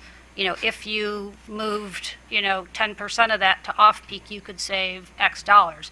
That was not part of what we had proposed. That was not something that we believed we could offer in the time frame. And, and again, to do it internally, we didn't have the resources, and to do it internally, the cost would have been much more significant. And frankly, we rely on Oracle currently for the communications, proactive communications. So, it was us, I think, working with Oracle to see what they could provide. We've talked with them within some of the products that they already offer, being able to utilize some of those to tailor something more specific. But, this was definitely something that was above and beyond our capabilities, and I thought we had made that kind of clear in one of the reports, but we were not going to be doing a kind of a... Okay, so it was above your capabilities, but you didn't think it was beyond the scope of what was being requested.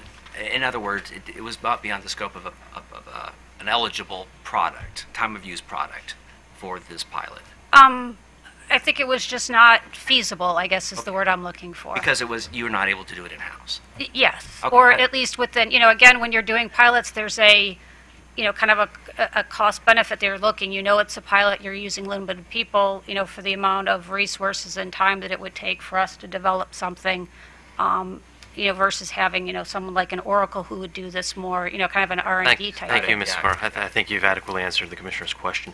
Commissioner O'Donnell. Thank you, Mr. Chairman. Mr. Friedman, I wanted to ask you, to respond to the Maryland Energy Administration's assertion that Oracle could possibly be receiving unfair competitive advantage by inclusion into this pilot with this proposal, and that would lock itself in, kind of glom onto full rollout of Maryland time of use rates at a time when no other, sure they haven't proactively come in here, but no other companies been given an opportunity to bid on providing such services.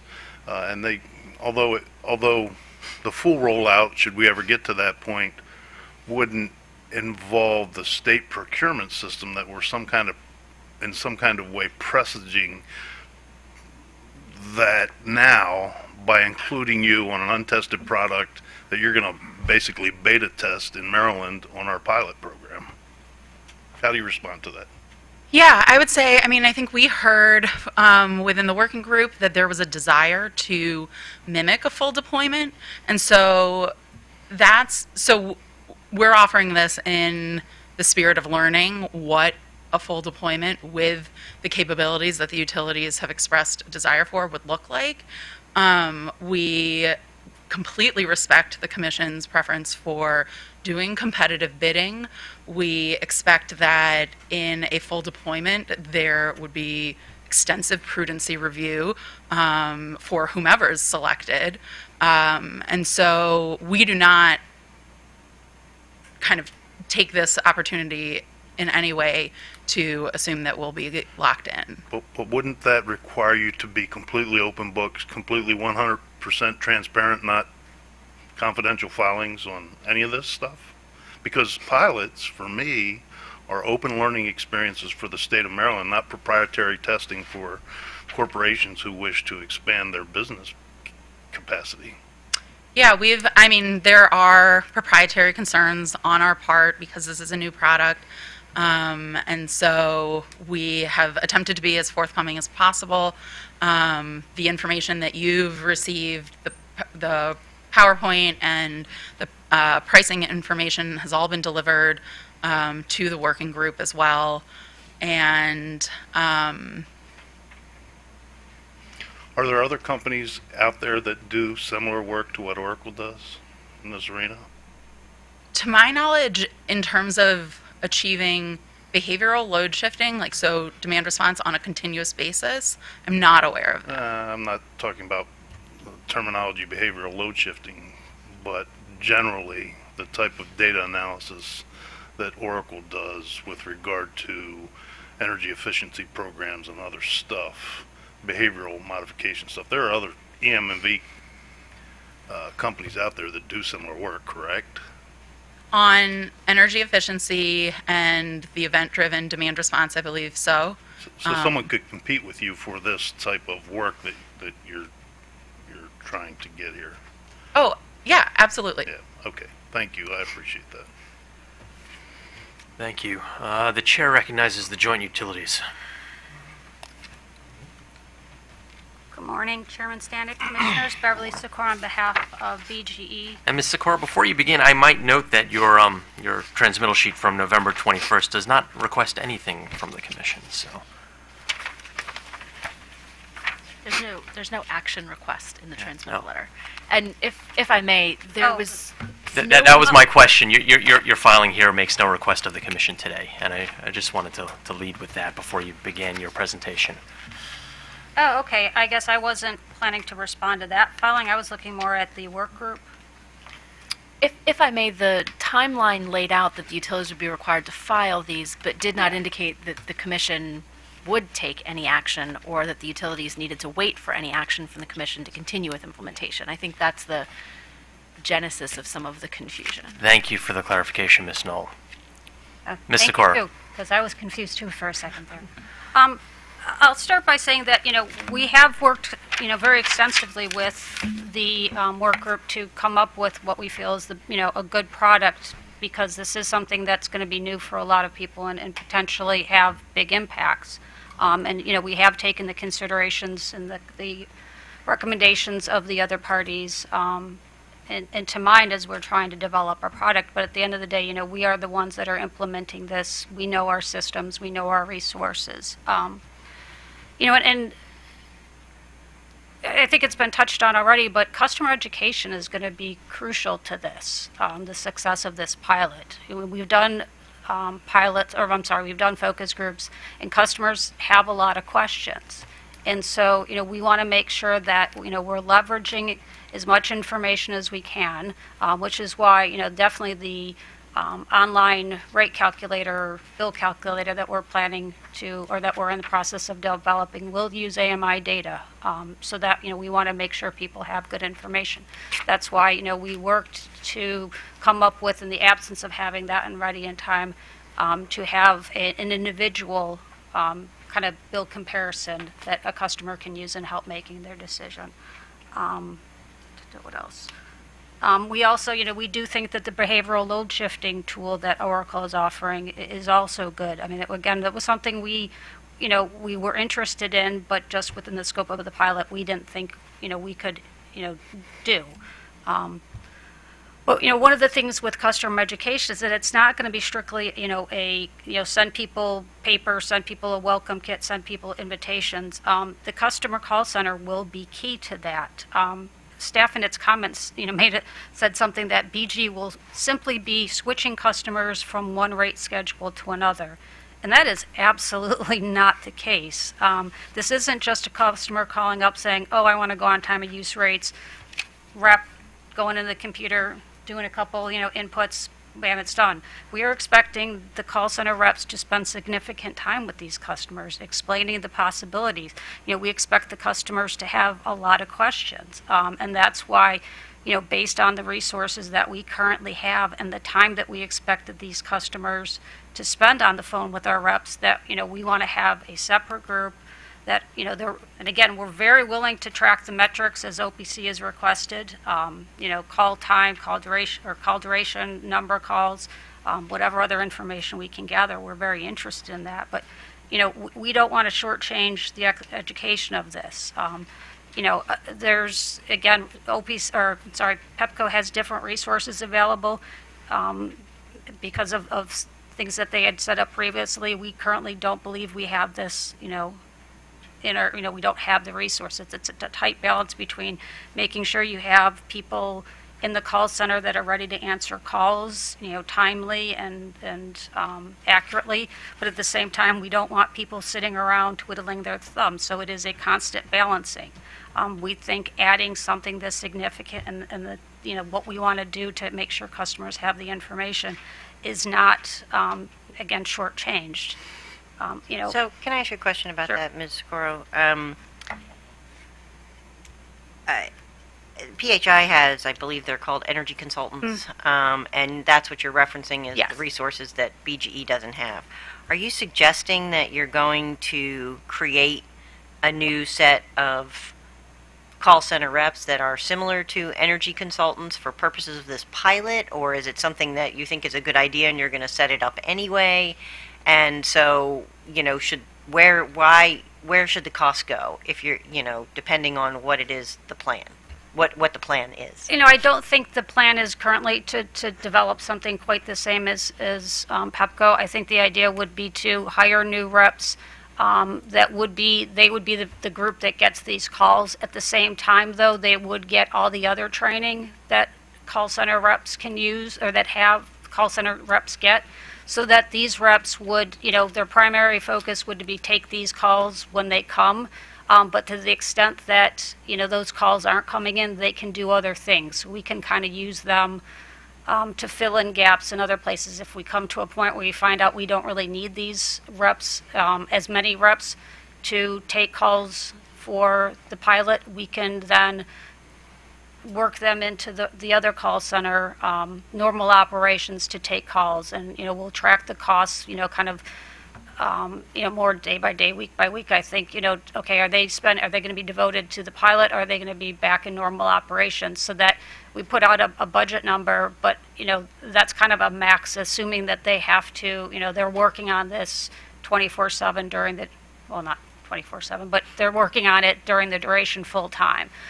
So that to the extent, though, like I said, if there are lull periods where... Ms. Segura, I think you've adequately answered Commissioner Herman's question. Do you have additional comments for your opening statement? Yes, I did want to respond to just a couple other things. In terms of staff's recommendation that there be a cost-benefit analysis of the distribution system impacts and the possibility of savings, we talked about this extensively at the beginning of the work group. Realized that, again, as Ms. Knoll said, that we would need a much larger population, we would need a much longer pilot. BGE has somewhere around 1,400 feeders. We're going to have 4,000 customers. We very well could have no customers on certain feeders. And so, the agreement was that that was not going to be a focus. If that's something that staff wants, we need to go back to the drawing board and figure out exactly what they want us to do and what they want us to provide, because frankly, we don't know, because we haven't talked about it probably in a year and a half or so. And then my last comment will be about the recommendation from MEA that this potentially go out to bid, or this go out for bid if the BLS tool, Oracle is currently who's providing a lot of our behavioral programs, and we would be incorporating this into them. At a certain point, we do revisit kind of our whole program and who should be providing it. There are a lot of synergies between what this tool would be doing and what we currently are doing with the rest of our customer base. So, Mr. Kirk, can I ask you a question about that? Doesn't that lock them in? No, absolutely not. I mean, you're arguing that's who we work with, so we're going to work with them again going forward, and that's what MEA is saying. You're going to lock them in for full rollout. I don't know that we look at who's out there at any given time. And that's not necessarily in the best interest of the ratepayers going forward. We might want a more competitive product. I think BGE, and I'd say the whole, Pepco, Exxon company, we look at everything that's available. We make the best decision based on all the factors that are before us, whether it's cost, whether it's who has the best product. I know, but your argument just was that's who we work with, that's who we're familiar with, that's who we like, that's who we want to keep. That was your Well, argument. no, I guess I was saying that at the end of the pilot and we go to full implementation, this isn't something that we can look at discreetly. We're going to have to look at kind of the whole suite of tools that we use to educate and to inform customers. So I just think right now we have some say in this, but when we get to full implementation, we have no say in it because that's a company procurement issue that we don't deal with. But right now, we might. And you're arguing, well, that's who we're familiar with. That's who we like. No, absolutely not. That was not my argument. And I apologize if that's what I said. But my argument was just that at the time of full implementation, we really can't just look at this one tool in isolation.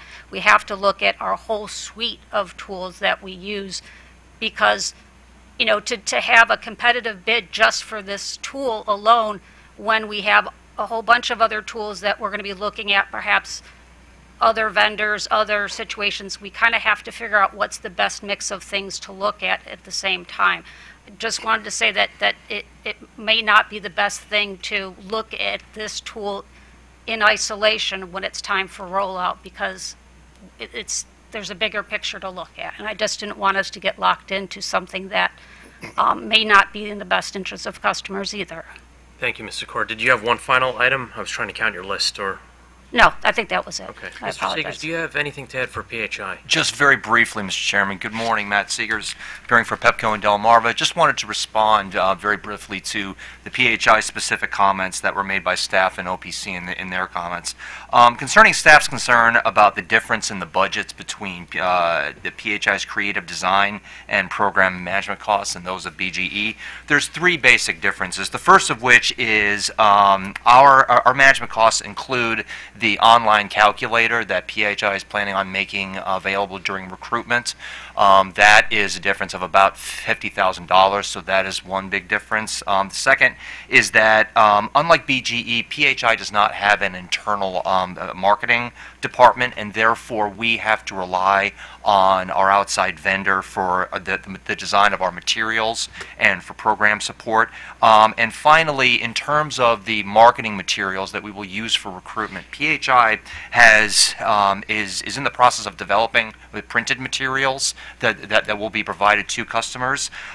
This is different from BGE, where it's my understanding that BGE largely plans on using email recruitment, we don't have a sufficient number of email addresses to use that as our primary recruiting tool. So we are in the process of working with taking comments from the working group on our marketing materials. Those costs are included in our estimate.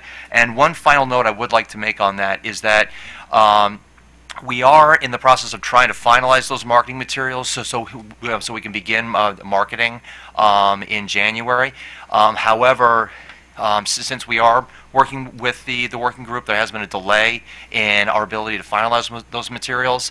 So if the Commission does decide to stick with the April 1 launch date of the pilot, we just want the Commission to know that we would like the opportunity to continue our recruitment efforts beyond April 1st, just so we can try and get as many customers in this pilot as possible.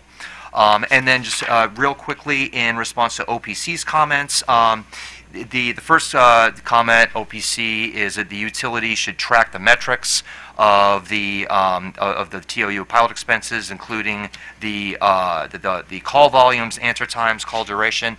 As Ms. Sikora indicated, we certainly have the ability to track these.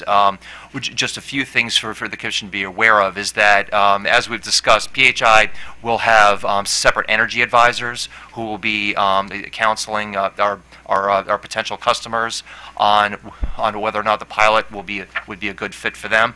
They will not be located in the call center. They will have a dedicated call number. However, if a customer calls our general number, we'll have to develop some way for the metrics to reflect that, because we don't want to skew the metrics unnecessarily. And also just concerning a metric such as like call duration, we don't think that it can be a direct comparison to a call duration in our general call center, because of the fact that we, as Ms. Sikora said, educating our customers is going to be paramount for this. And if an energy advisor, if they take their time to educate a customer, that length of that call, that should not be looked at as a negative. In fact, if anything, I think it would be a positive because we are trying to educate our customers. Concerning the online calculators, as I said before, we are planning on having an online calculator during recruitment. It will not have AMI data. We are in the process of developing that. However, it will provide customers the ability to enter information from their My Account and to run various scenarios, so they can see if the pilot could be a good fit for them. And in our recruitment letter, that will include a customer-specific analysis that will include AMI data. And finally, concerning the medical certifications and providing them with the marketing materials, that is something that we can certainly do. We will have to develop a way for our customer service representatives who answer the phone to relay those customers to our marketing department, but that is something that we can certainly do. And I and the appropriate subject matter experts are here and available if you have any questions. Thank you, Mr. Segers. It appears that you've addressed all of People's Council's concerns, hopefully. Well, let me begin by thanking all the parties that have participated in the work group led by Ms. Knoll. Rate design and time of use rates is a key component of our PC 44 efforts, and I know they've been working in earnest for the past year and a half, if not longer. I'm generally supportive of the proposal. I wasn't here in May when the joint utilities rates were approved, but I've spent some time taking a look at the educational materials that the utilities would roll out to prospective customers that wish to engage in the TOU offering. I do agree that education is important. I think customers need to know what they're signing up for, because they could receive a significant benefit or pay a significant cost if they're running their air conditioners during weekdays between, 3 and 7 p.m.? Is that the 4-hour block? 2 and 7. 2 and 7, or during the mornings and during the winter period. I am particularly concerned with the BG&E call center costs being 30 times higher than what your sister utilities are charging. As a customer, I would think the last thing I would do would be to call a call center. I'd likely be more comfortable with just going to the website, figuring out the information there, rather than speaking to a call rep to learn about how the program operated. Some customers obviously would feel comfortable speaking to another human being, but once we have 4,000 customers in each of the service territories, I can't see a prolonged need for these individuals to be answering the phone calls. And I initially thought that why could not BG&E just retrain some of its existing call operators to know the basics of the TOU program, to direct them to resources if necessary. So that's something that just jumped out at me when I saw the BG&E number 30 times higher than the PHI numbers. It's something obviously we're not approving today, the budgets, but it's a concern that was voiced by a number of the parties, and it sort of jumps out of the page. Something that I'll be looking at. Mr. Seegers or Ms. Sikora, can you explain why these calculators weren't ready now, why they will be ready come this spring? But I understand there's customer-specific information that'll be distributed to each of the ratepayers, and that's important. I think it'll be instructive as a customer makes the decision: should we join the TOU or should we not? But then having a, let me say for lack of a better word, a dumb tool, a dumb calculator where the customer has to figure out, well, how many kWhs do I use a month, and punch it in and put in some other variables. Is there a reason why the timing was off? Was there a chicken and egg scenario where we couldn't have these smart calculators ready Jan 1? I can't answer that, but I will ask Ms. Lynn Fiery to come to the mic and answer that for us. Thank you. Welcome back, Ms. Fiery. Hi, Lynn Fiery on behalf of BGE. So it is, in fact, a chicken and egg scenario. We're working on the IT programming to get the rates configured in our systems, and we can't start work on the calculator until those rates are in place. And that won't happen until late spring, close to that April 1 date, so that's why it won't be available for the actual recruitment efforts. Thank you. That does seem to make some sense. Well, let me at this time open it up to the other commissioners to ask some questions. We have a lot of moving parts and issues that have been brought to our attention today, and I would suggest to my colleagues that after you ask your questions, we take a recess to adjourn an executive session and then reconvene later this afternoon if all the parties are available. Commissioner Stick, I wanted to note that BGE is also willing to change its implementation plan and marketing plans to deal with the medical certification customers to make sure that before, if they call in, they want it, we will make sure that they have the online or the specific customer analysis as well. So that is not a problem for BGE. Thank you. And just to clarify, the three items that OPC was requesting, which Mr. Seegers responded to, BG&E responds in the same manner? Yes, okay. Absolutely. Thank you. Commissioner Richard. Yeah, I thought you stated it very well, and I agree with everything you just laid out as far as what the issues are. For me, also, I think information is paramount. On one hand, I'm very excited and very supportive of moving forward with the time of use rates, but this is not a new concept. I think what's new is we're applying it to the distribution side, and we're looking at how we can use the investment in AMI and all kinds of technologies to make sure it's a good experience for customers. So I guess the question I have for staff, and I would ask the same of MEA if they were here, is really to try to understand why we wouldn't want to make sure that this product that we're designing for our time of use pilot wouldn't include, the latest and, some of the even maybe untested types of technologies out there, like what Oracle is offering, to make sure that we are giving customers the best product we possibly can. And I would suggest too, this is somewhat incomplete right now. We are working and we're moving forward, hopefully, with the utilities.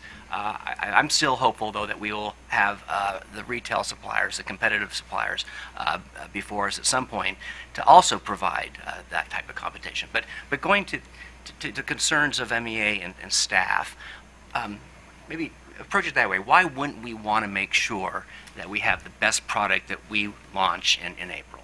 Or actually, right away, I guess, for recruitment. We wouldn't want to withhold information from customers. If we can give customers the best information, I think more information is better for customers. I think this was tied into what is the purpose of a pilot and what is the purpose of this pilot for PC 44, which is trying to understand looking at load reduction, looking at cost reductions for customers, and staff was hoping to also get in there more of a cost benefit analysis of system savings to customers as well. But I think I think that's the issue that came up when we were sitting in the work group trying to figure out how to integrate Oracle into this particular pilot. No one could find a way to integrate Oracle into the pilot without raising costs to the pilot in order to separate what would be load reduction from Oracle's tool versus load reduction from time of use rates. And so all benefits were going to be joined together as one. And so it seemed inappropriate to bring in a tool that really was kind of a late addition to the pilot in terms of a way for us to the right way. I guess the way I would look at it is the tool is going to help customers learn, but why it seems like it's going to mess with the pilot's results in such a way we can't separate that tool from our results. Just again explore that just a little more. If we talk about the purpose of a pilot, well, to me, a pilot should be trying really new things. Just time of use itself is not new. It's how we will use our AMI and how we use technology that starts to make it new. Would this have been a compliant, if you will, to what we were requesting, what this commission was requesting, if we didn't include something like what Oracle is offering? If we didn't make sure that in recruitment we had these AMI informed analysis to provide customers. So the Oracle tool, or I'm going to focus first on the Oracle tool and go over to the AMI calculators, and I think that's the two distinctions there. Is the Oracle tool isn't going to help with recruitment, to my knowledge. The Oracle tool only comes into effect once the pilot is actually running. Right, I'm talking about the holistically. In terms of once these customers are on the rate, the information coming from Oracle, the best way I could probably summarize is thinking of what customers receive today from Oracle in the utilities in terms of my behavior at my house. So you'll get an email from the utility saying you did better or worse than your neighbors. So similar information, not going to be talking about your neighbors, but going to be talking more about your usage. I don't think that information's inappropriate to provide to customers. I think that issue from Oracle just simply arose from once again skewing pilot results in terms of not being able to separate it. So in terms of, is it inappropriate to add it? I don't think it's inappropriate to add it if you want to give your customer more information. Do I think it's, but then I think you have to also accept that you're going to have created information that assumes that tool or something similar to it will be there in full deployment, which maybe that is what the commission wants, in which case maybe we should add it today. Okay. Well, I'm just concerned that without what is being designed into the product, the time of use product that the utilities are offering, we will not have that holistic product that I believe, at least was my input into this effort, that I believe was going to make this truly a pilot project. Otherwise, I mean, again, we've already known since the 90s what time of use rates are. So, and then also this question about whether it's competitive or not, or are we locking in? I've been kind of struggling with that as well. I think there's some good points made, but I mean, how often do staff and MEA get into dictating to a utility what should go into any given product? Because it is multifaceted, and ultimately, didn't we ask utilities and also we invited the retail suppliers, the third parties, to also put together products? Should we really be thinking about the components of each of these products, or, I mean, did we in fact just ask utilities to provide us with some options and that were compliant with our offering?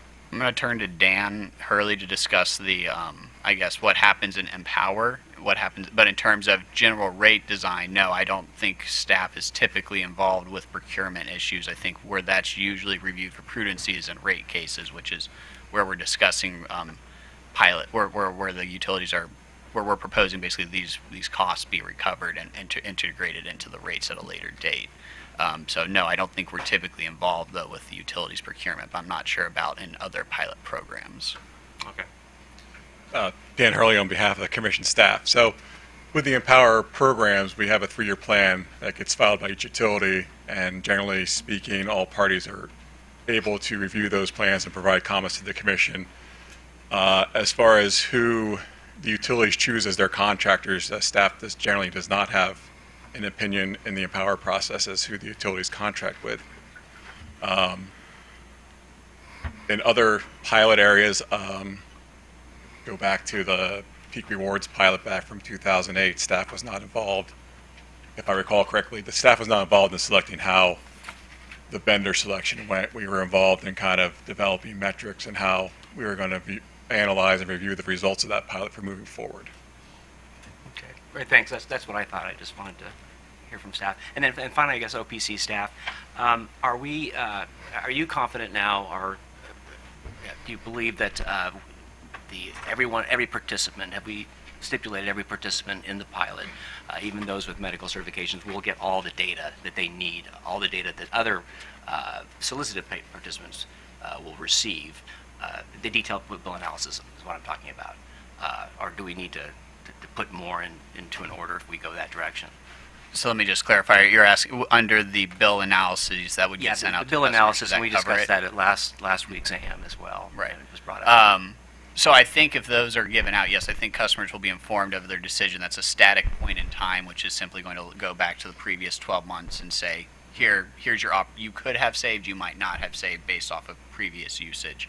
I also think once the calculators are produced, especially if they're using AMI data, that will be another tool where the customer can then go back in time and say, okay, where similar, they'll be able to do that exact same analysis, but with those calculators. And so that is where staff, we came in and we said, we think that there's a chance for savings here, but it would require delaying of the pilot, which was maybe those bill analyses don't need to get sent out to customers because that was 7% of the total joint utility budget if those calculators were available on the website. Okay. But that would require them to proactively go to the website. instead of We going know to that they won't be until April Right. at least. So if we do want to start, we're going to need to rely on these Yes. AMI form bill analysis. And so if the commission wants to go forward with it today, then yes, we would agree that those need to go out to customers. And then what we've heard from the utilities, everyone would get it, including a potential self-selected medical certified individual. Yeah, I believe that's my understanding. What the utilities have pledged, that's what would go. Great, thank you very much. I'm sorry. Just one additional clarification, Commissioner. I think there may be one group that's still excluded, and I'll turn to the utilities to confirm that. But if a customer isn't selected through the random selection process, a utility customer can still call in and ask about being added to the rate. At this time, we've asked that those that have medical certifications on file do actively receive that marketing information from the utility, but that still leaves those that are not selected for the pilot participation and do not have a medical certification on file. Our understanding is that at this time they'll not actively receive that information from the utility, but I'll turn to the utilities for that confirmation. We would want to, if we're going to go that direction, stipulate that all self-selected participants should receive the data. It may add some additional cost, but again, I'll turn to the utilities for that. But we would generally agree with that pending review of that additional cost. Okay, thank you. Commissioner O'Donnell. Thank you, Mr. Chairman. Just some initial comments of my own. I'm generally supportive of this, but I have to say, being supportive of a concept doesn't mean you're supportive of the details. So the devil is often in the details, as we all know. And so I think some hard questions and not a display of zeal to raise the rah-rah flag is part of where I want to be at right now. I want to ask some very tough questions and difficult questions. I share the chairman's concern with the call center costs of BG&E. I think they're excessive, and it's not clear to me how those costs will be apportioned when the other work is being done. So if they're not applying it, how do you account for those costs, and where do they land in terms of labor expenditures in normal proceedings for rate case? So I'm not sure how that works. It's not clear to me. I'm sure that we'll receive some assurance that that will be done right, but I'm not sure how the prudency review of this pilot will figure that out. We'll see. I will also say that I have a general concern that we don't necessarily have the best technological product here because we didn't go out to the public, to the market, to the free market and request proposals. So we don't know if we have the best product, the most advanced product, or the most cost-effective product. And I would think staff would want to respond to Commissioner Richards' question by saying we may agree that we want to have the best, most advanced product, but we want to make sure it's the most cost-effective product. And we don't know that right now. The only testimony we have is that's who we work with, that's who we're comfortable with. So I would feel a lot better, this commissioner would feel a lot better knowing that this was a competitive process. It wasn't a sole source kind of process that we're locking into right now. So I have a lot of concern in that area. Ms. Knoll, I do have a question for you. Will all of the utilities have a customer bill analysis calculator available to all pilot members prior to any exposure to the time of use rates, winter rates in April? No. Okay. So clarify that for me. Who will and who will not? So, the PHI companies will have a calculator available that will not be AMI enabled. None of the utilities will be able to have an AMI enabled calculator available prior to the rates going live in their billing systems. The IT process in the billing systems has to come first, and then it can flow through to the website calculator. Right, but my understanding was that wouldn't be available for the recruitment process, but would be available for the exposure time period. I think that's what Ms. Fiery said. Correct. Maybe I misunderstood her. I understood your question to be whether it would be available before exposure to rates. Before exposure to rates, that's right, before billing starts. So That's not recruitment, right? Or am I misunderstanding this? So the recruitment period, according to the timeline that was filed, the recruitment period is January 1 through March 31. Right. That is before the rates go live in the billing system. That's right.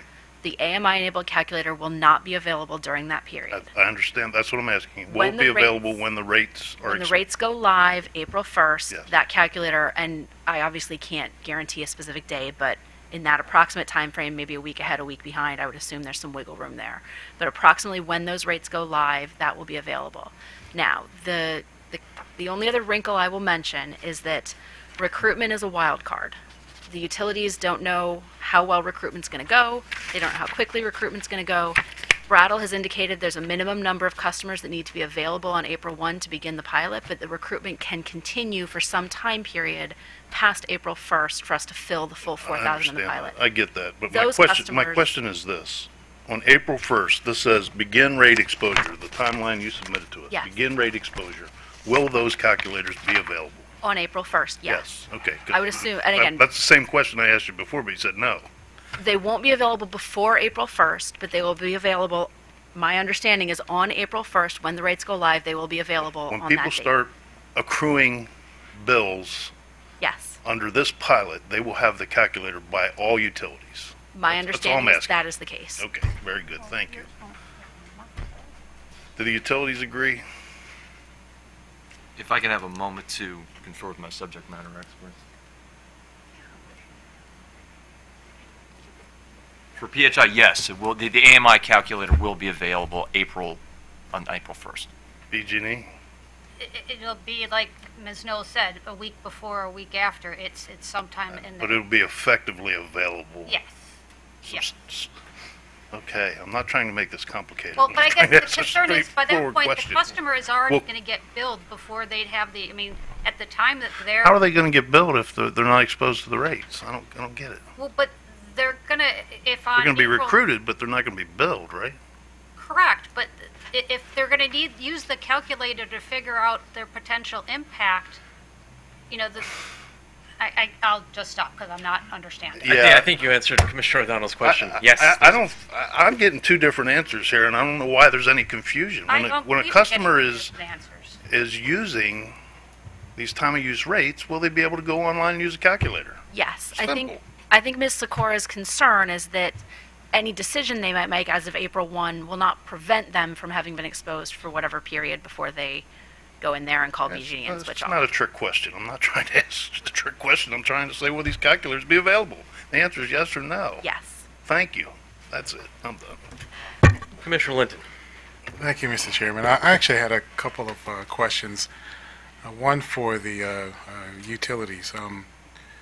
Looking at, so we're all on the same page, on staff's buck sheet, looking at page 4, there's the Table 2 budget cost presented to the Commission on November 21st, 2018. Assuming that the Commission moves forward with this proposal without making any changes to this budget as it's been presented, what treatment does the company think that affords for the utility? What does that mean for you? Do you think that means it's fully recoverable in a future rate case? Is it not fully recoverable because it's still subject to a prudency review? I mean, what does our approval mean to you? Commissioner, it's my understanding that we are not asking for cost recovery today. We would be including these costs in a future rate case where they would be subject to a prudency review, and we would have the opportunity to recover them.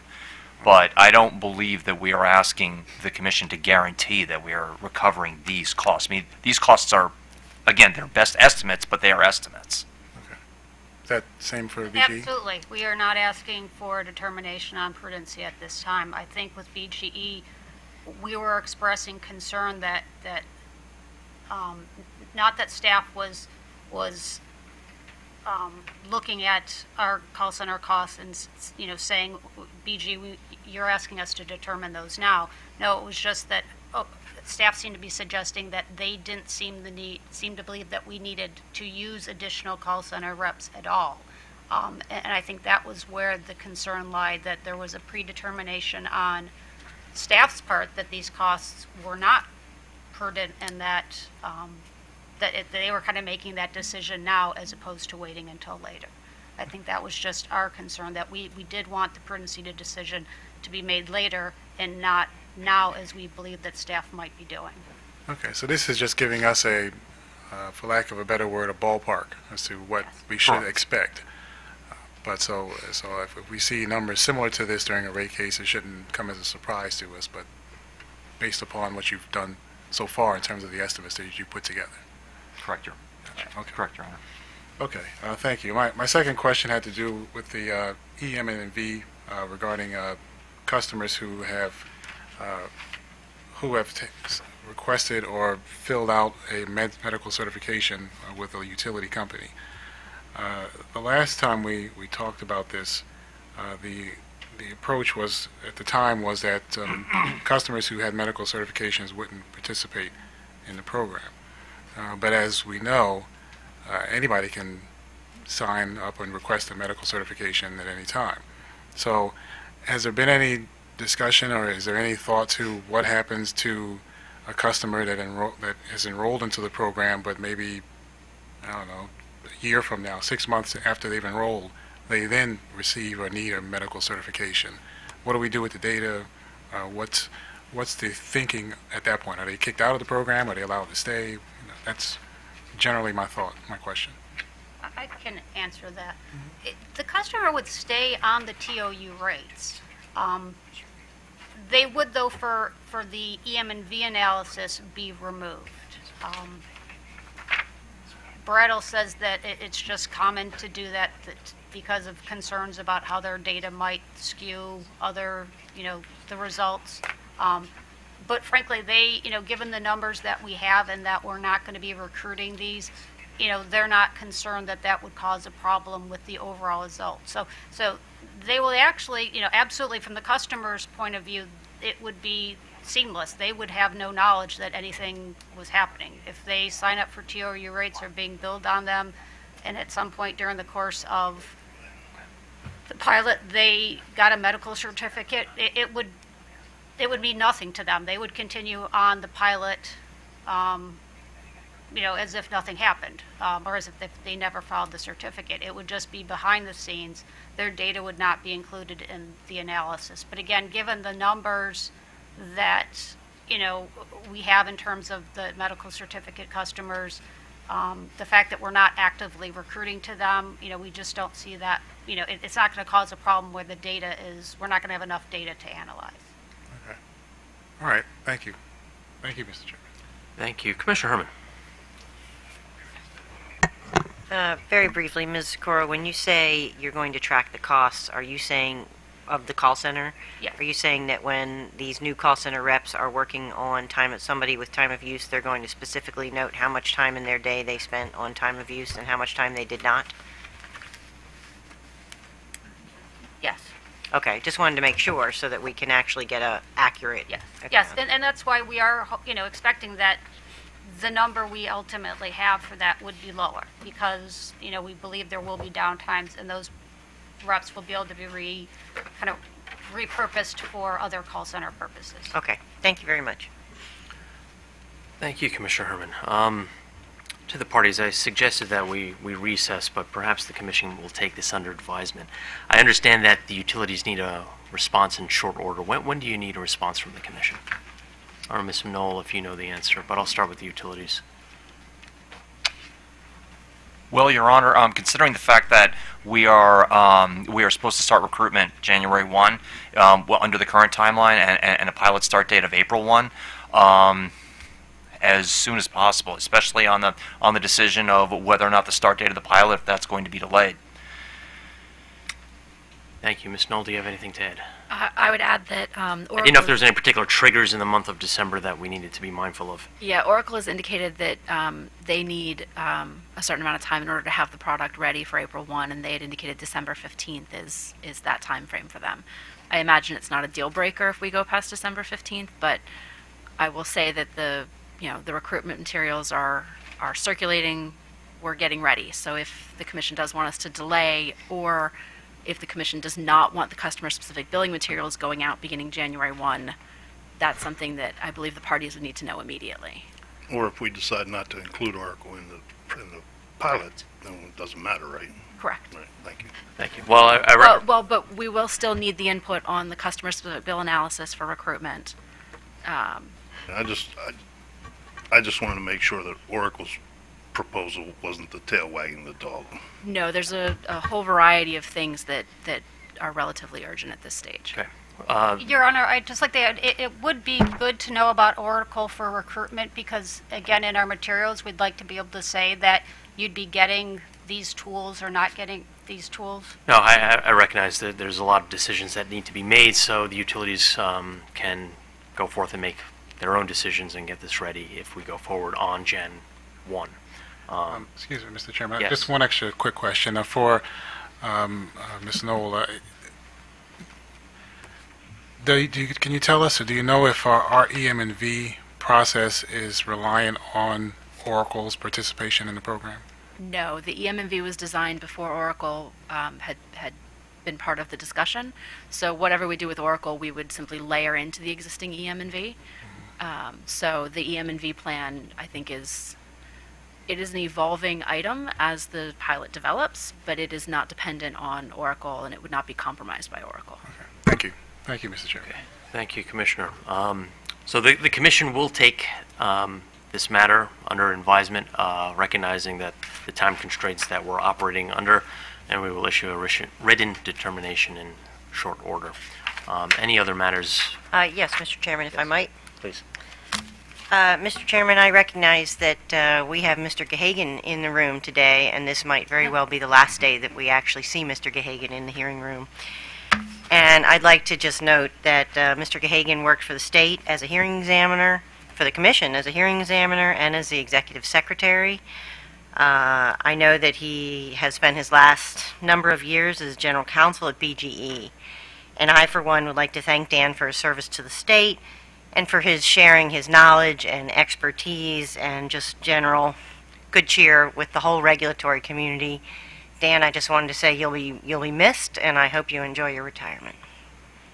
Congratulations, Dan.